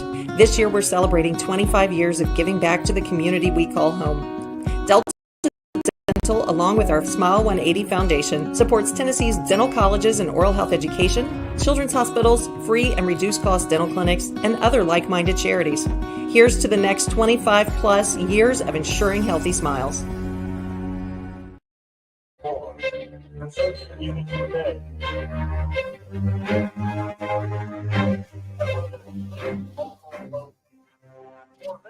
51 seconds to go here in the first half as Clarksville leads Kirkwood 39-0.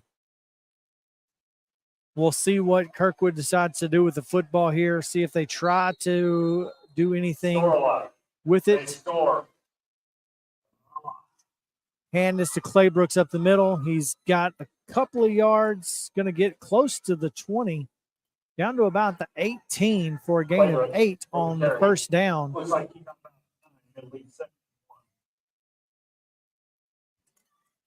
Clock continues to run. No hurry here for the Cobras as they do have to snap it before the half, but they only have to snap it one more time. So we'll see what happens.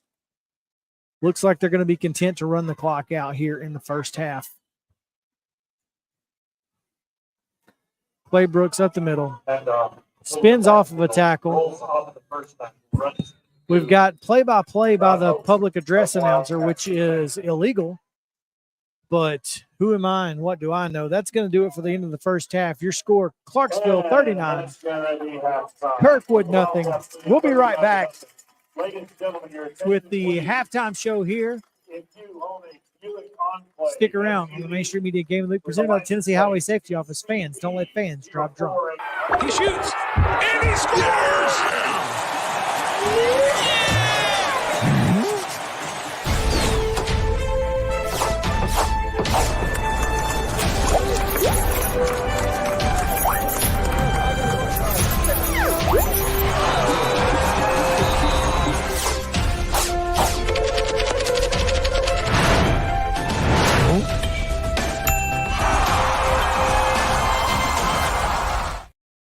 At Delta Dental of Tennessee, we know our success begins and ends with providing superior quality service, and that includes serving those who need it most.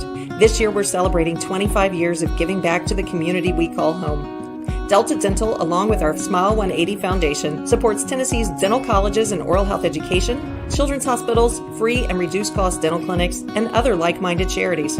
Here's to the next 25 plus years of ensuring healthy smiles. Hey, Toby. Toby knows comfort, whether day or night. Through the highs and the lows, Toby knows. You've put it off long enough. That old system is just out with the old, in with the new. We'll make it worthwhile all the way through. Derryberry is your local independent train dealer. It's hard to stop a train. Visit DerryberryAC.com today and schedule a visit. Derryberry Heat and Air, making customers for life.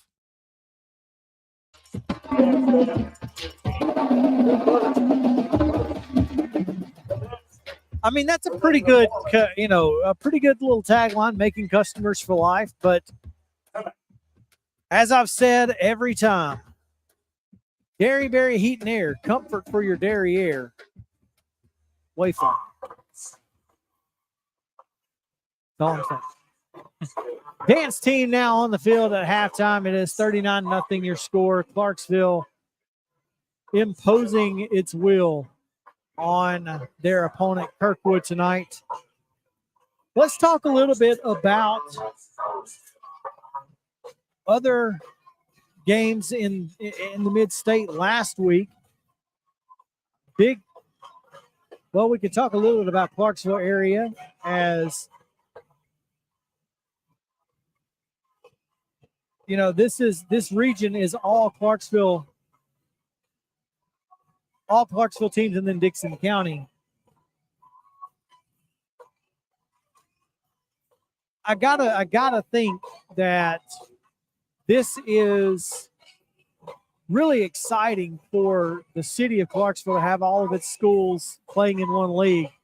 Not sure if that's what's going to be the case next year.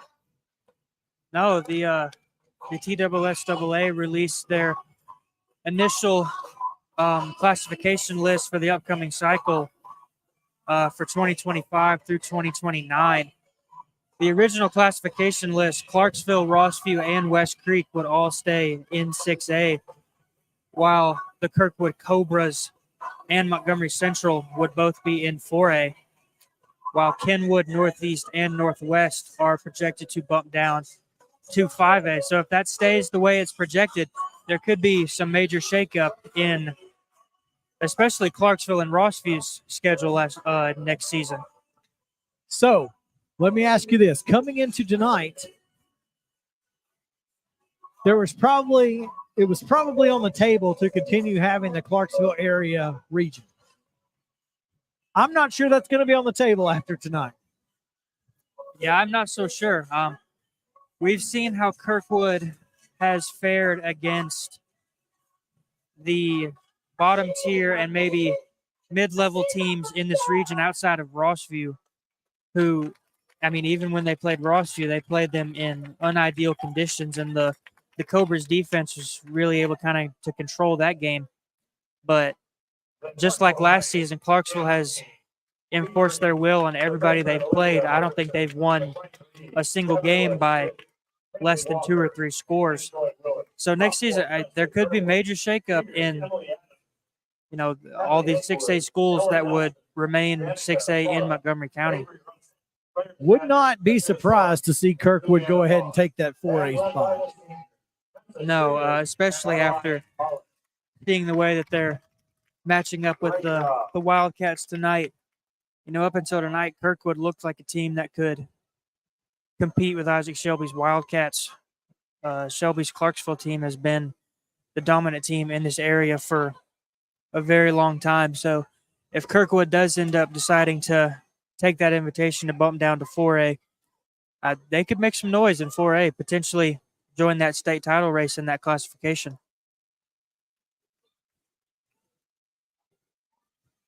You mentioned Montgomery Central staying in Class 4A, and one of the things that I noticed in this initial classification, which again, the initial classification alignment is not final.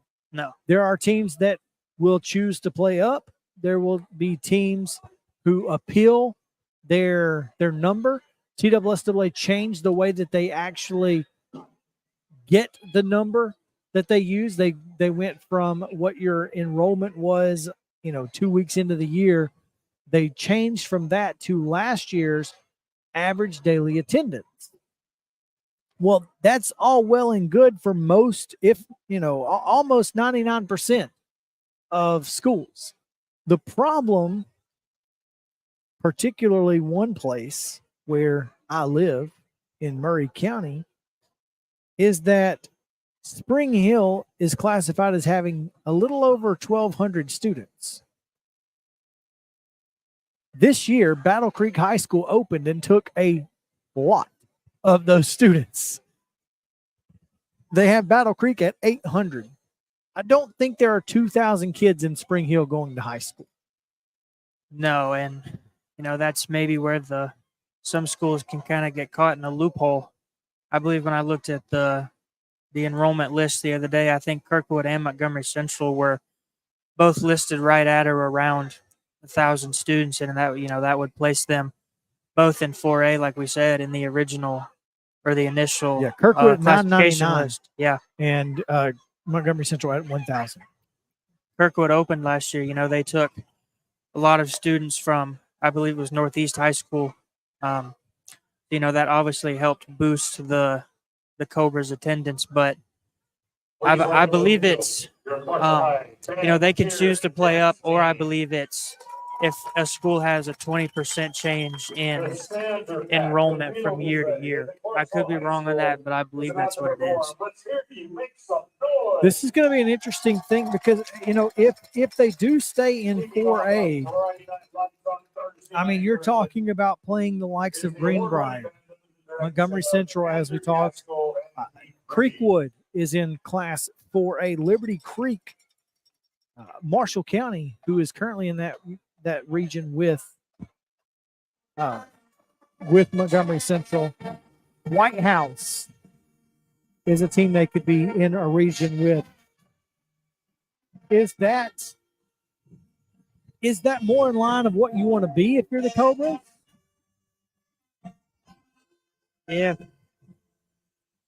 If they prove that they can't keep up with, the big dogs in 6A, Clarksville's really the first extremely good 6A team that they've played.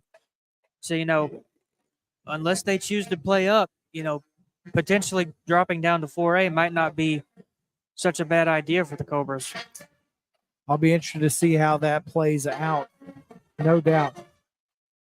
Once again, next week, catch Mark Mize and Pulaski Citizen Live as we simulcast the Summertown at Richland broadcast. It's going to be a fantastic event.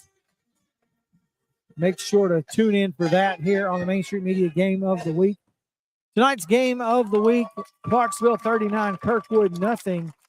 It is halftime. We'll take a 2-minute break. When we come back, We'll talk a little more high school football from around the area right after this. Stick around. Being a part of a cooperative is being a part of something bigger. Farm Credit Mid-America is a customer-owned lender that specializes in agricultural financing for farm real estate, operating, and farm equipment. A unique benefit of being a part of the Farm Credit Mid-America Cooperative is our patronage program, which has put over $1 billion back in our customers' hands over the last 7 years. That's the power of a cooperative. Visit us at fcma.com to learn more. I own the land. I farm the land. Together we're farmers. This is our cooperative. With Lee Company technology, the best handymen are hands-off. Lee Company techs have been using visual findings and other smart technology tools for years to add transparency and virtually take customers along. You see what we see, whether we're in a crawl space or on a roof. With Lee Company, technology helps us help you, no matter what's happening in the world or at your house. Whether you're an athlete or a weekend warrior, when it comes to your performance, don't settle for anything less than excellence. We're proud to announce that Mid-Tennessee Bone and Joint Clinic is now Tennessee Orthopedic Alliance of Columbia, where we are redefining sports medicine and orthopedics. Tennessee Orthopedic Alliance's team of expert sports medicine physicians understands the unique demands of your body. TOA Columbia specializes in personalized orthopedic care, offering state-of-the-art treatments for everything from sports injuries to joint replacements. Learn more at toacolumbia.com. He shoots, and he scores!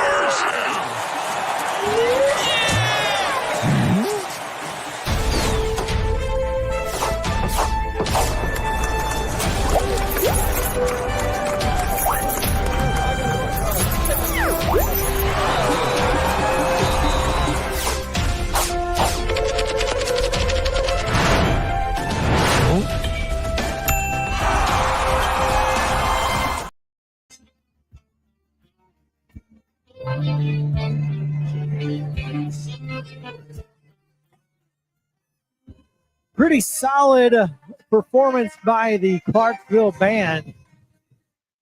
Heard a little Purple Rain earlier as they wear their jersey outfits. Pretty cool looking stuff, man. Look, excited to see what the Clarksville band has to offer for the remainder of halftime. We're just under 10 minutes left in halftime here. Calvin, you are a Middle Tennessee State graduate. The Derek Mason era not starting off great. No, especially not in this era of college football where the transfer portal and NIL and all that stuff is so prevalent. It's easier than ever to build a competitive team in year one. And, my Blue Raiders haven't really done that so far. They almost dropped their season opener to FCS Tennessee Tech. They lost to rival Western Kentucky for, I believe it's the 11th time in the last 12 years. So that's never going to sit good with MTSU fans. And right now they're down big to Louisiana Tech. Trailing 27-14 in the first half. It was 3rd and 7. And the Blue Raiders give up a 24-yard pass down to the 7-yard line. Now it's 2nd goal at the 2. Not looking good as Sonny Dykes and Louisiana Tech about to punch it in for another big score. Yeah, after, I believe it was 16 years of Rick Stockstill, everybody in the MTSU community was just kind of excited for a new something different. Yeah, a new face around the program, new players. I believe they have 59 new players this year, and it just hasn't worked out like they would have wanted to so far. But like I said, it's easier than ever to build a competitive team in year one in this era of college football. But, at the same time, you have 59 new guys that, most of them have never played with each other before. And you've got a coach and a staff that's never coached together before, and it takes a while to figure all that stuff out. Mason held as one of the brightest defensive minds in college football over the years, getting outgained on the ground 126-23. Yeah, that's not good. 291 total yards given up in the first half. Just not a great showing. Meanwhile, Western Kentucky drubbing UTEP, the future Mountain West Conference team. Yeah. Western Kentucky they've been too good for too long for MTSU fans to acknowledge losing 11 out of the last 12 to them. Meanwhile, my Gamecocks get a big win last night. Jacksonville State 54-13 winners over New Mexico State, and just absolutely drubbed the Aggies. So that was exciting for me. Coming up this weekend in Southeastern Conference play, maybe Missouri going to UMass. How you like that? Amherst's going to be lit. It might be a good game the way Missouri played against Texas A&M last week. UMass is pretty bad. UMass is pretty bad. Missouri also looked pretty bad. Yeah, but UMass is 1-5. Never know. I'm going to go out on a limb and say that one's probably not going to be a loss for Missouri. Here's a game that, went from one that, maybe keep an eye on. Now definitely keep an eye on. South Carolina and Alabama. South Carolina's looked really good over the last couple of weeks, and, of course, we all saw what Vanderbilt did to the Tide. Yeah. I know we talked about South Carolina, Alabama, but, even though Vanderbilt is, what are they, 3-2 right now? They are. That's probably should be 5-0. Should be 5-0, but that's, I think, inarguably the biggest win in the history of the entire Vanderbilt athletic department, probably outside of baseball national championships. But I'm not even sure the baseball national championships gave them the bump nationally as far as getting talked about. No, no matter when or where you play Alabama, whether Nick Saban's there or not, Alabama's got that.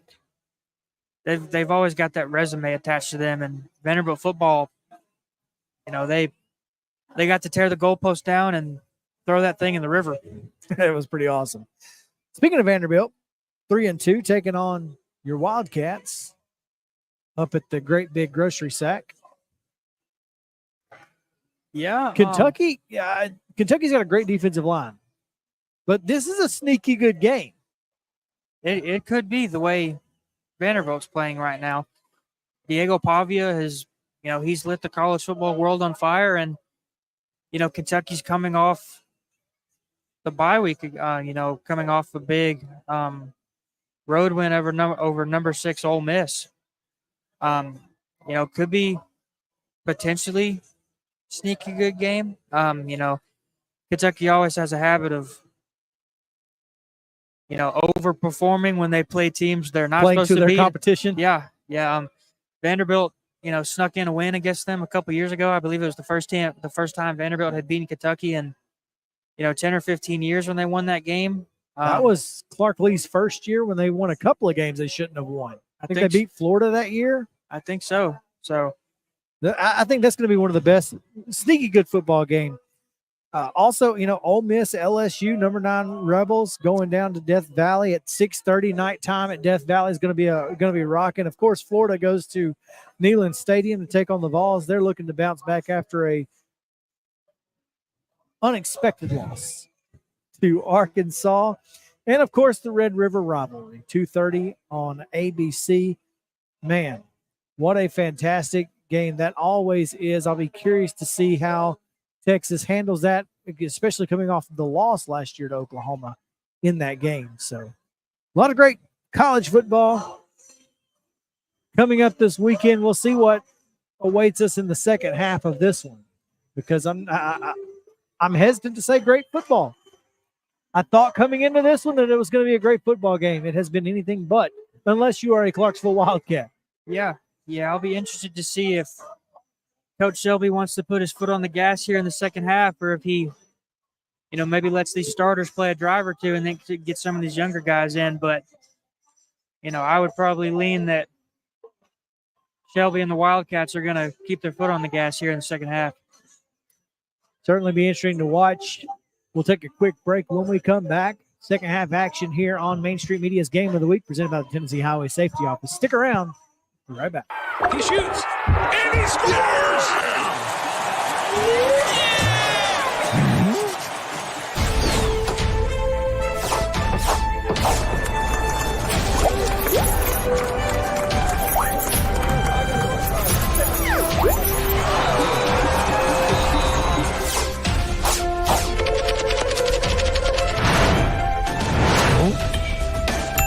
At Delta Dental of Tennessee, we know our success begins and ends with providing superior quality service, and that includes serving those who need it most. This year, we're celebrating 25 years of giving back to the community we call home. Delta Dental, along with our Smile 180 Foundation, supports Tennessee's dental colleges and oral health education, children's hospitals, free and reduced cost dental clinics, and other like-minded charities. Here's to the next 25 plus years of ensuring healthy smiles. With Lee Company technology, the best handymen are hands-off. Lee Company techs have been using visual findings and other smart technology tools for years to add transparency and virtually take customers along. You see what we see, whether we're in a crawl space or on a roof. With Lee Company, technology helps us help you, no matter what's happening in the world or at your house. Custom Stone Handler supplies over 600 distributors and suppliers with quality stone products. Along with River Stone, we produce and distribute over 100 building, landscape, and other bulk products. Our goal is to provide quality products, service, and partnerships to ensure our customers' success. We firmly believe that the measure of any person or company is how they treat other people and customers. Give them a call at 931-490-4990 or visit CustomStonehandlers.com. Hey, Toby. Toby knows comfort, whether day or night. Through the highs and the lows, Toby knows. You've put it off long enough. That old system is just out with the old, in with the new. We'll make it worthwhile all the way through. Derryberry is your local independent train dealer. It's hard to stop a train. Visit DerryberryAC.com today and schedule a visit. Derryberry Heat and Air, making customers for life.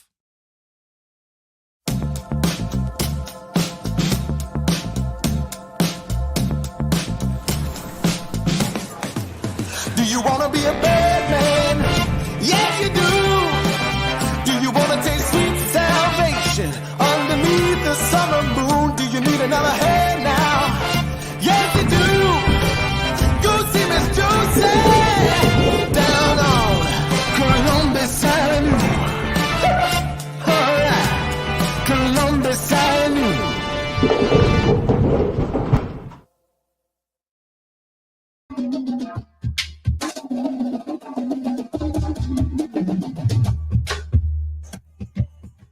Back here in Clarksville, Wildcats in full control of this one as the second half is getting ready to get underway here as Clarksville leads Kirkwood 39-0.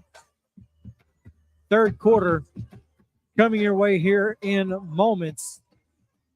Cobras will get the ball as they kick to start the contest. I think if you're the Cobras, just to get any kind of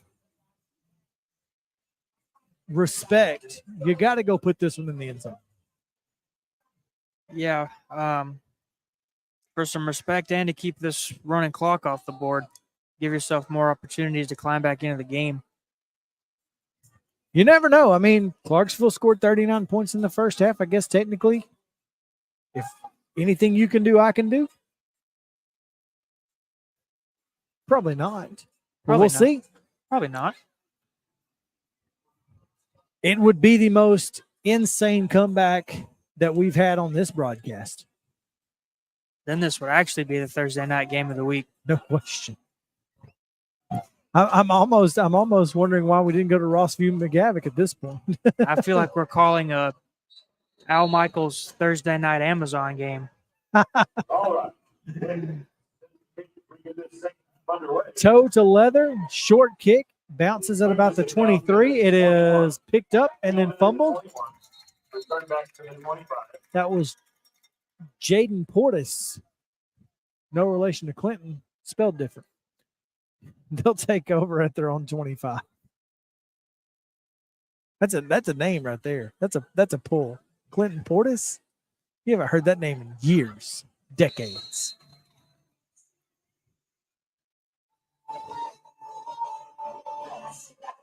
Kirkwood's going to come out here with the twin receivers to the far side. One receiver to the near side. And again, He was offsides. Again, Clarksville well offsides. No flag on the play. Pretty sure this guy's just ready to go home. And I'm with him. I'm not going to lie. But you still got to call the game. I think we spent about 5 minutes before the game talking about how important these 7 referees were going to be. Well, might as well be 6 at this point. I think we have 3. 2nd and 14. Wing back and twin receivers to the far side. Fake to Clay Brooks. There's just nobody open. Nobody's open. Nowhere to go for Redding. He's brought down at the 10-yard line. Makes it 3rd and 25. I guess we figured out how well these Clarksville defensive backs will react to the Kirkwood passing game. 17-yard loss on the play. That'll bring up 3rd and There's just nobody open, and there's no protection for Kirkwood to have time to even think about finding a man. Twins to the near side this time. Pressure comes off the top. Got a man downfield. No, he Overthrown him. He overthrew it. Intercepted. Intercepted. Yes, indeed. That's Josh Anderson who pulls in the interception. I mean, that's as good as a punt. Maybe even better than a punt. At this point, they've been averaging about 25, 30 yards on a punt. So, yeah. Clarksville takes over at the 45 of the Cobras. It was essentially a 35-yard punt.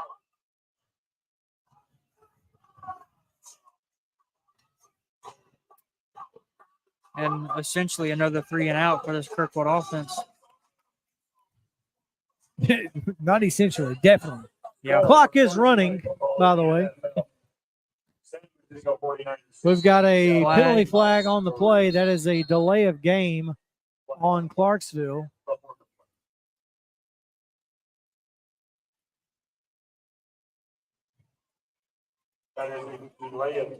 Not that it matters. Clock continues to run. Just let those seconds roll off the clock. In the backfield is Jack Wyatt. Next to him looks to be Ellington. The give is to Ellington up the middle. He makes a couple guys miss. He's wrapped up. That is Lloyd Linsenby. Linsanity. Jeremy Lin. We might be the only people in the world talking about Jeremy Lin on a Thursday night Clinton football Portis. game. What is this, 2002? I think A pass. that guy is wide open. And he was standing by himself, was quarterback Jack Wyatt. Pledger snapped the ball, just threw it to him, but then threw it out of bounds, which is probably a good thing considering that there's no reason for it to be throwing the football right now. I mean, the clock's not going to stop. Might as well try it. I guess. Young's back in. Amari Galbraith behind him in pistol formation. 3rd and 10. Give is to Galbraith. He is stopped immediately. Galbraith stopped on the run.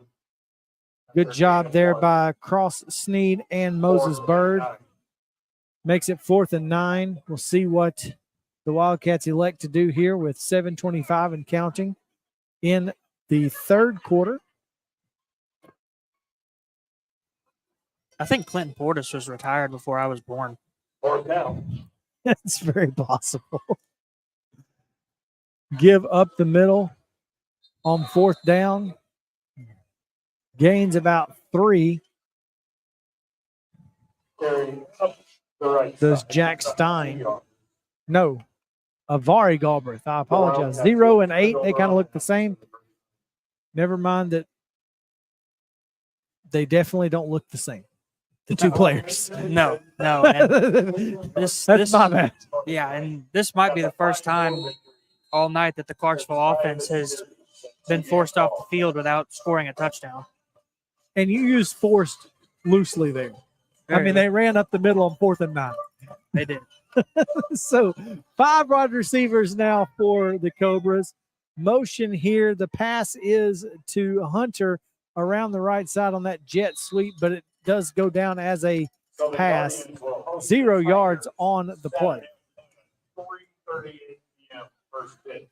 This guy's a Guardians fan. There's 0 question. This guy loves the Cleveland baseball team.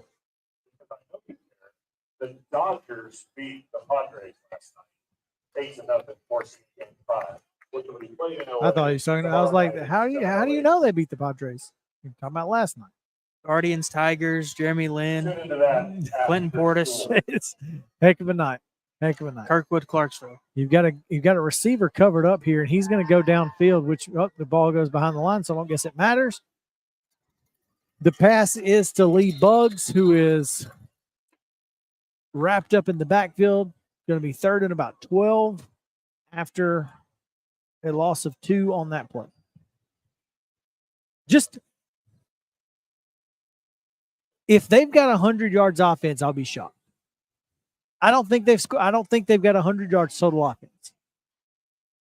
I don't think so either. I don't know that they've gotten more than 2 first downs. I know they got the one on the pass. I don't know of another one. They got, I think, 1 or 2 early in the first quarter when here they were running Claybrooks. Yeah, they did get a couple. You're right when they ran Claybrooks.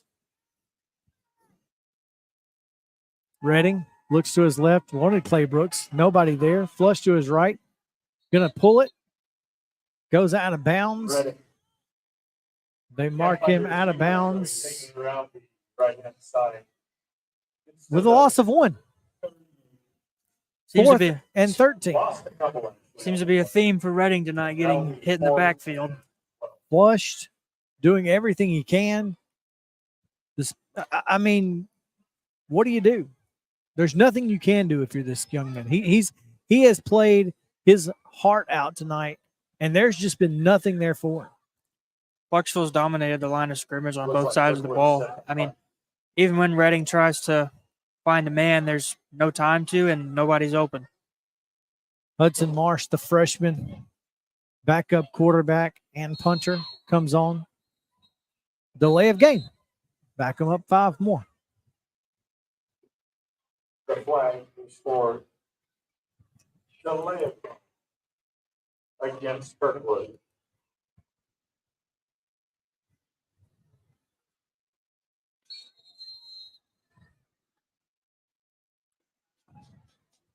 They'll, of course, continue to punt.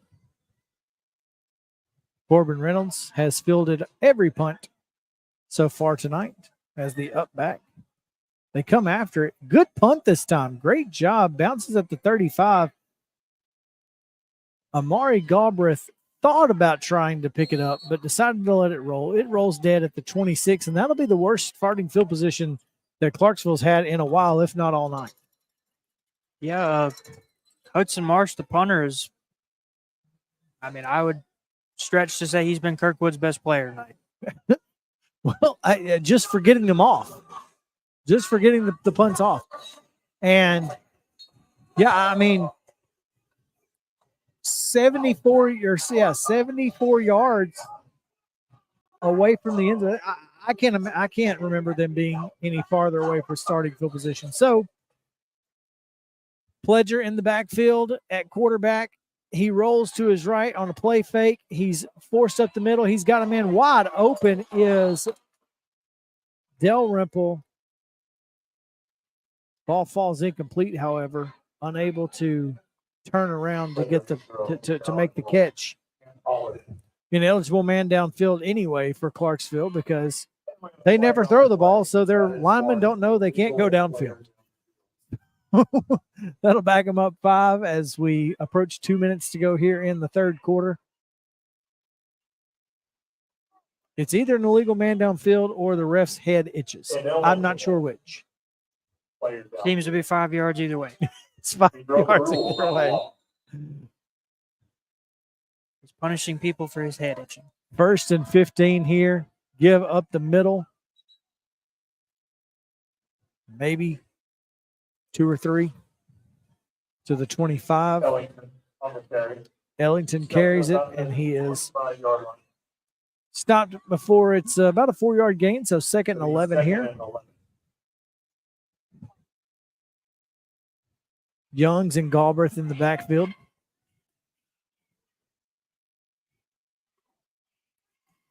Hand to Galbraith up the middle. Slips a tackle. He's at the 40 to 50. A stiff arm across the 40 into Kirkwood territory.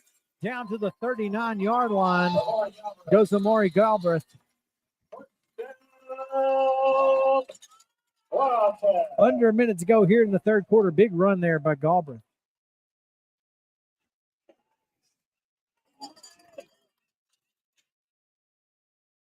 Sideline warning called against the Wildcats. Wildcats flagged for a sideline warning. No yards will exchange. First down. Dalrymple up the middle over the right side. He is dragged down at about the 26-yard line, but good enough for a first down. Should be the last play of the third quarter. First down Wildcats, as you may have heard from the crowd. That will be the last play. Maybe not. They do look like they're going to go try and set up, but I think 3, 2, 1. And that's the end of the third quarter. All right. Final quarter of play here coming your way. And that's the end of the third quarter. Clarksville leads 39-0 over Kirkwood. We'll be right back on the Main Street Media Game of the Week. Presented by the Tennessee Highway Safety Office. Stick around. He shoots and he scores!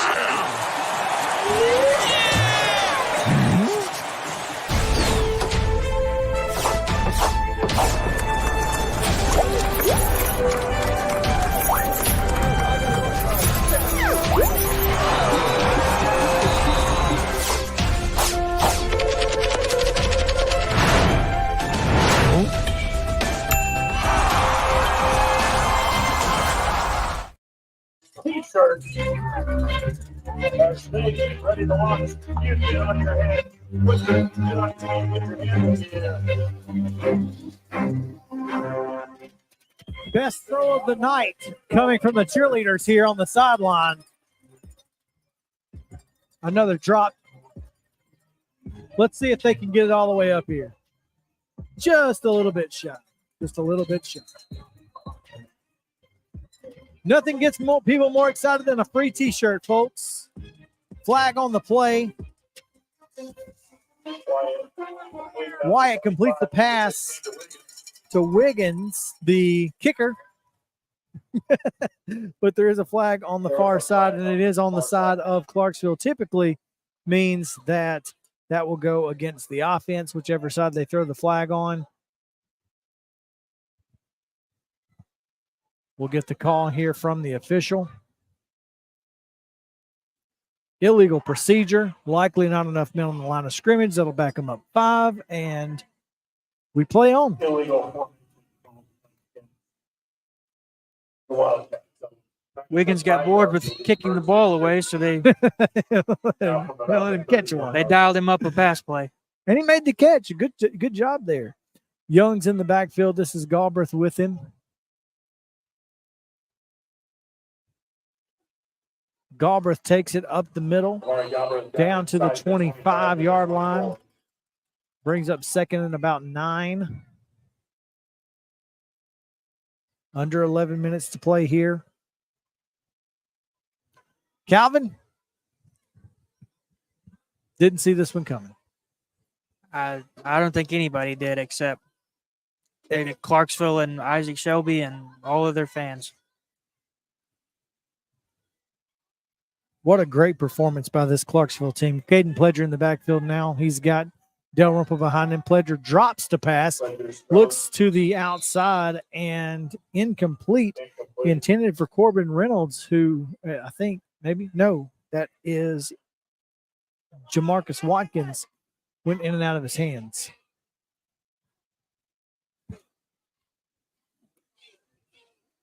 If you're keeping score at home, none of Clarksville's scoring drives have lasted longer than 6 plays.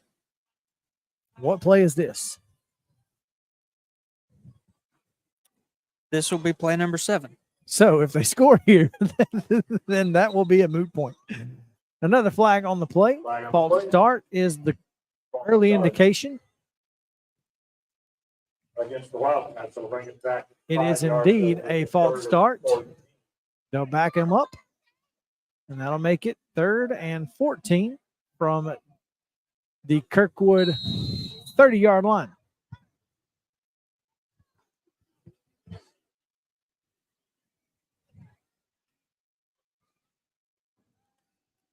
Looks like intercepted. Jack Wyatt tried to get the pass off, couldn't do it. It is intercepted. Headed down the sideline is the Cobras into the end zone. Looked like Christian Shogun. That, my friends, is, I guess, a touchdown. Did anybody signal touchdown? They did signal touchdown. Touchdown, pick 6 for the Cobras. As Jack Wyatt was being pressured, he just tried to throw the ball away, threw it right into Shogun's hands, and Shogun took it all the way back for the touchdown. So, we're going to put 6 points on the board for the Cobras. Not exactly how we expected to do that, but because of the pick 6, the clock will not run. Extra point attempt is no good. It hits the inoperable scoreboard. 8:56 to go here in the fourth quarter. Your score 39-6, favor of Clarksville. Take a quick break. Be right back. At Delta Dental of Tennessee, we know our success begins and ends with providing superior quality service, and that includes serving those who need it most. This year, we're celebrating 25 years of giving back to the community we call home. Delta Dental, along with our Smile 180 Foundation, supports Tennessee's dental colleges and oral health education, children's hospitals, free and reduced cost dental clinics, and other like-minded charities. Here's to the next 25-plus years of ensuring healthy smiles.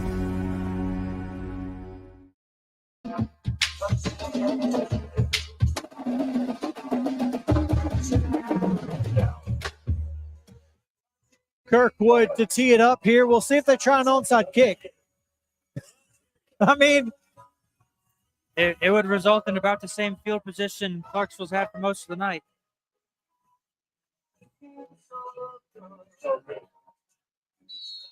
Does not look as though they're trying an onside kick, but they could do the little dribbler. Nope, they'll boot it away.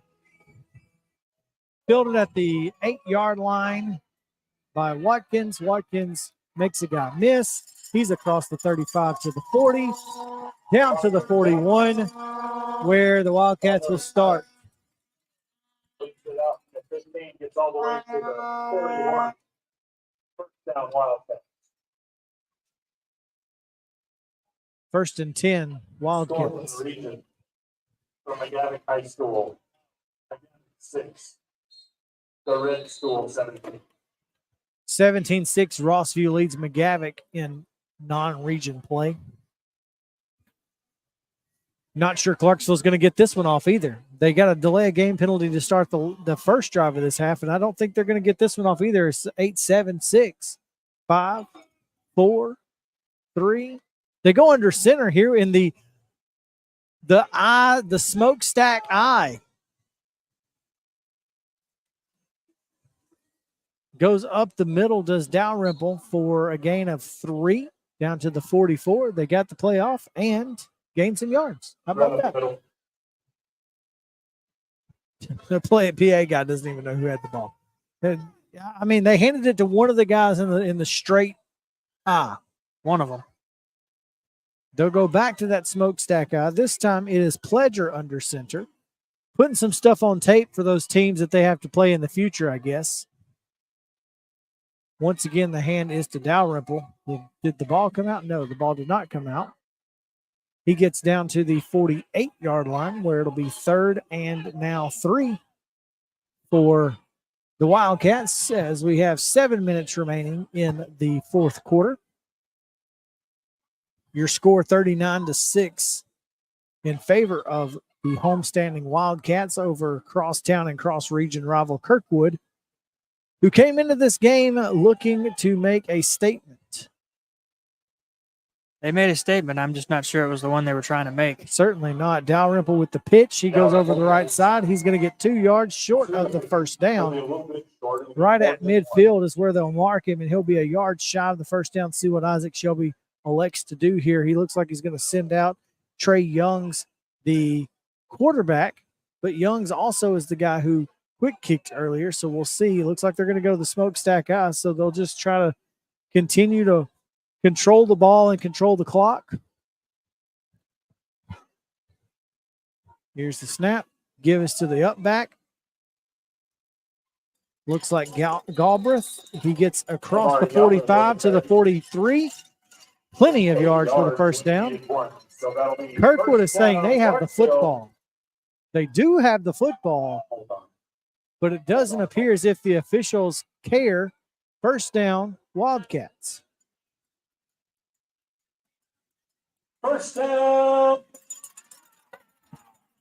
I will say this. I don't know if they forced a fumble there or not, but in a game like this, as an official, you kind of get lackadaisical a little bit, and maybe you didn't pay attention that they stripped the ball out. I mean, I don't know if it did or not, but doesn't matter.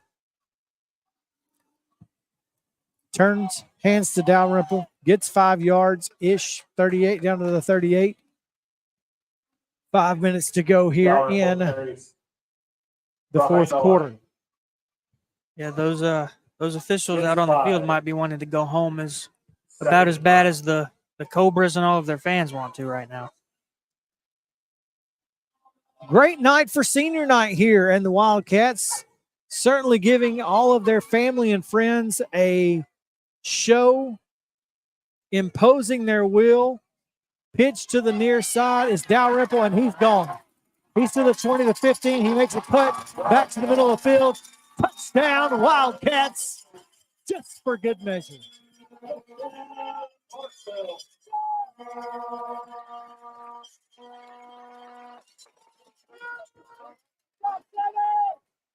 Dalrymple took the pitch over the left side, and nobody touched him all the way to the house.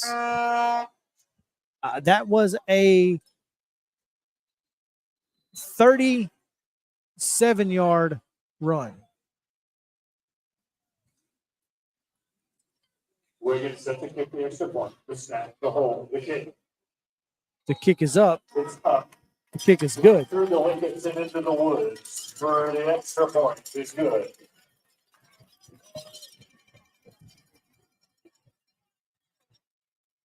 Oh. That makes your score 46-6 here. And so with 4:35 remaining in the contest, with 4:39 to go. 35. 46. Kirkwood 6.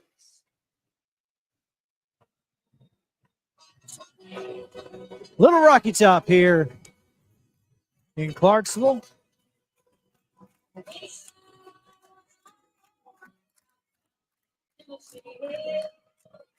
Tennessee fans have forgotten about Arkansas. On to Florida, they say.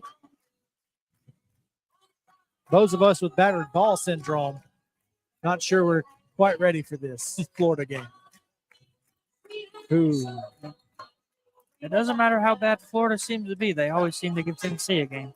Dalrymple wielding a championship belt on the sideline. Kirkwood takes the kick. Does Gavin Hunter to the 25. 4:15 and counting. And we've yet to mention it tonight, but you said it was senior night. It reminds me, this group of Wildcat seniors is the winningest senior class in Clarksville football history. In the 118-year history of Clarksville football, this group of seniors has won the most games of any four-year class in the history of Clarksville High School.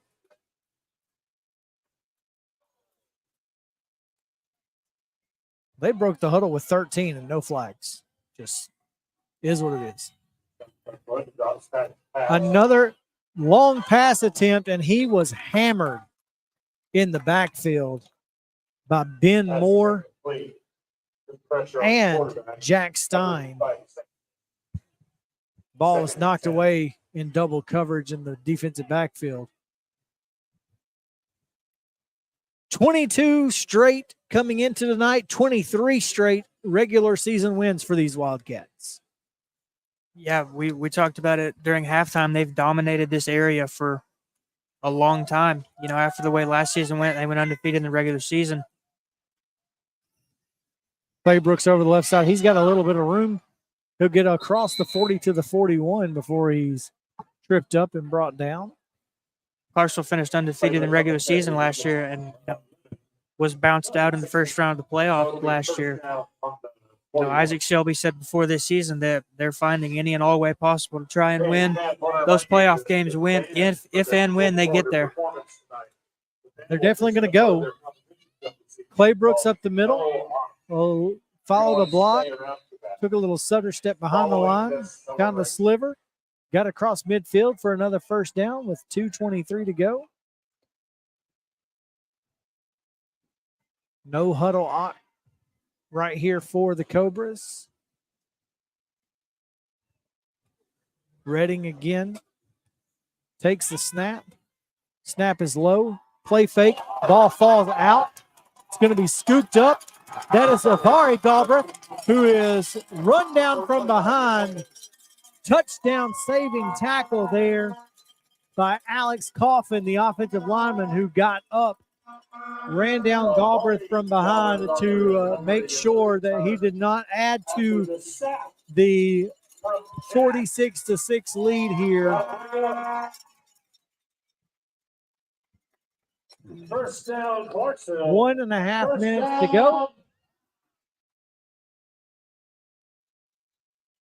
They'll need to snap it once, maybe twice. Here's a pitch this side.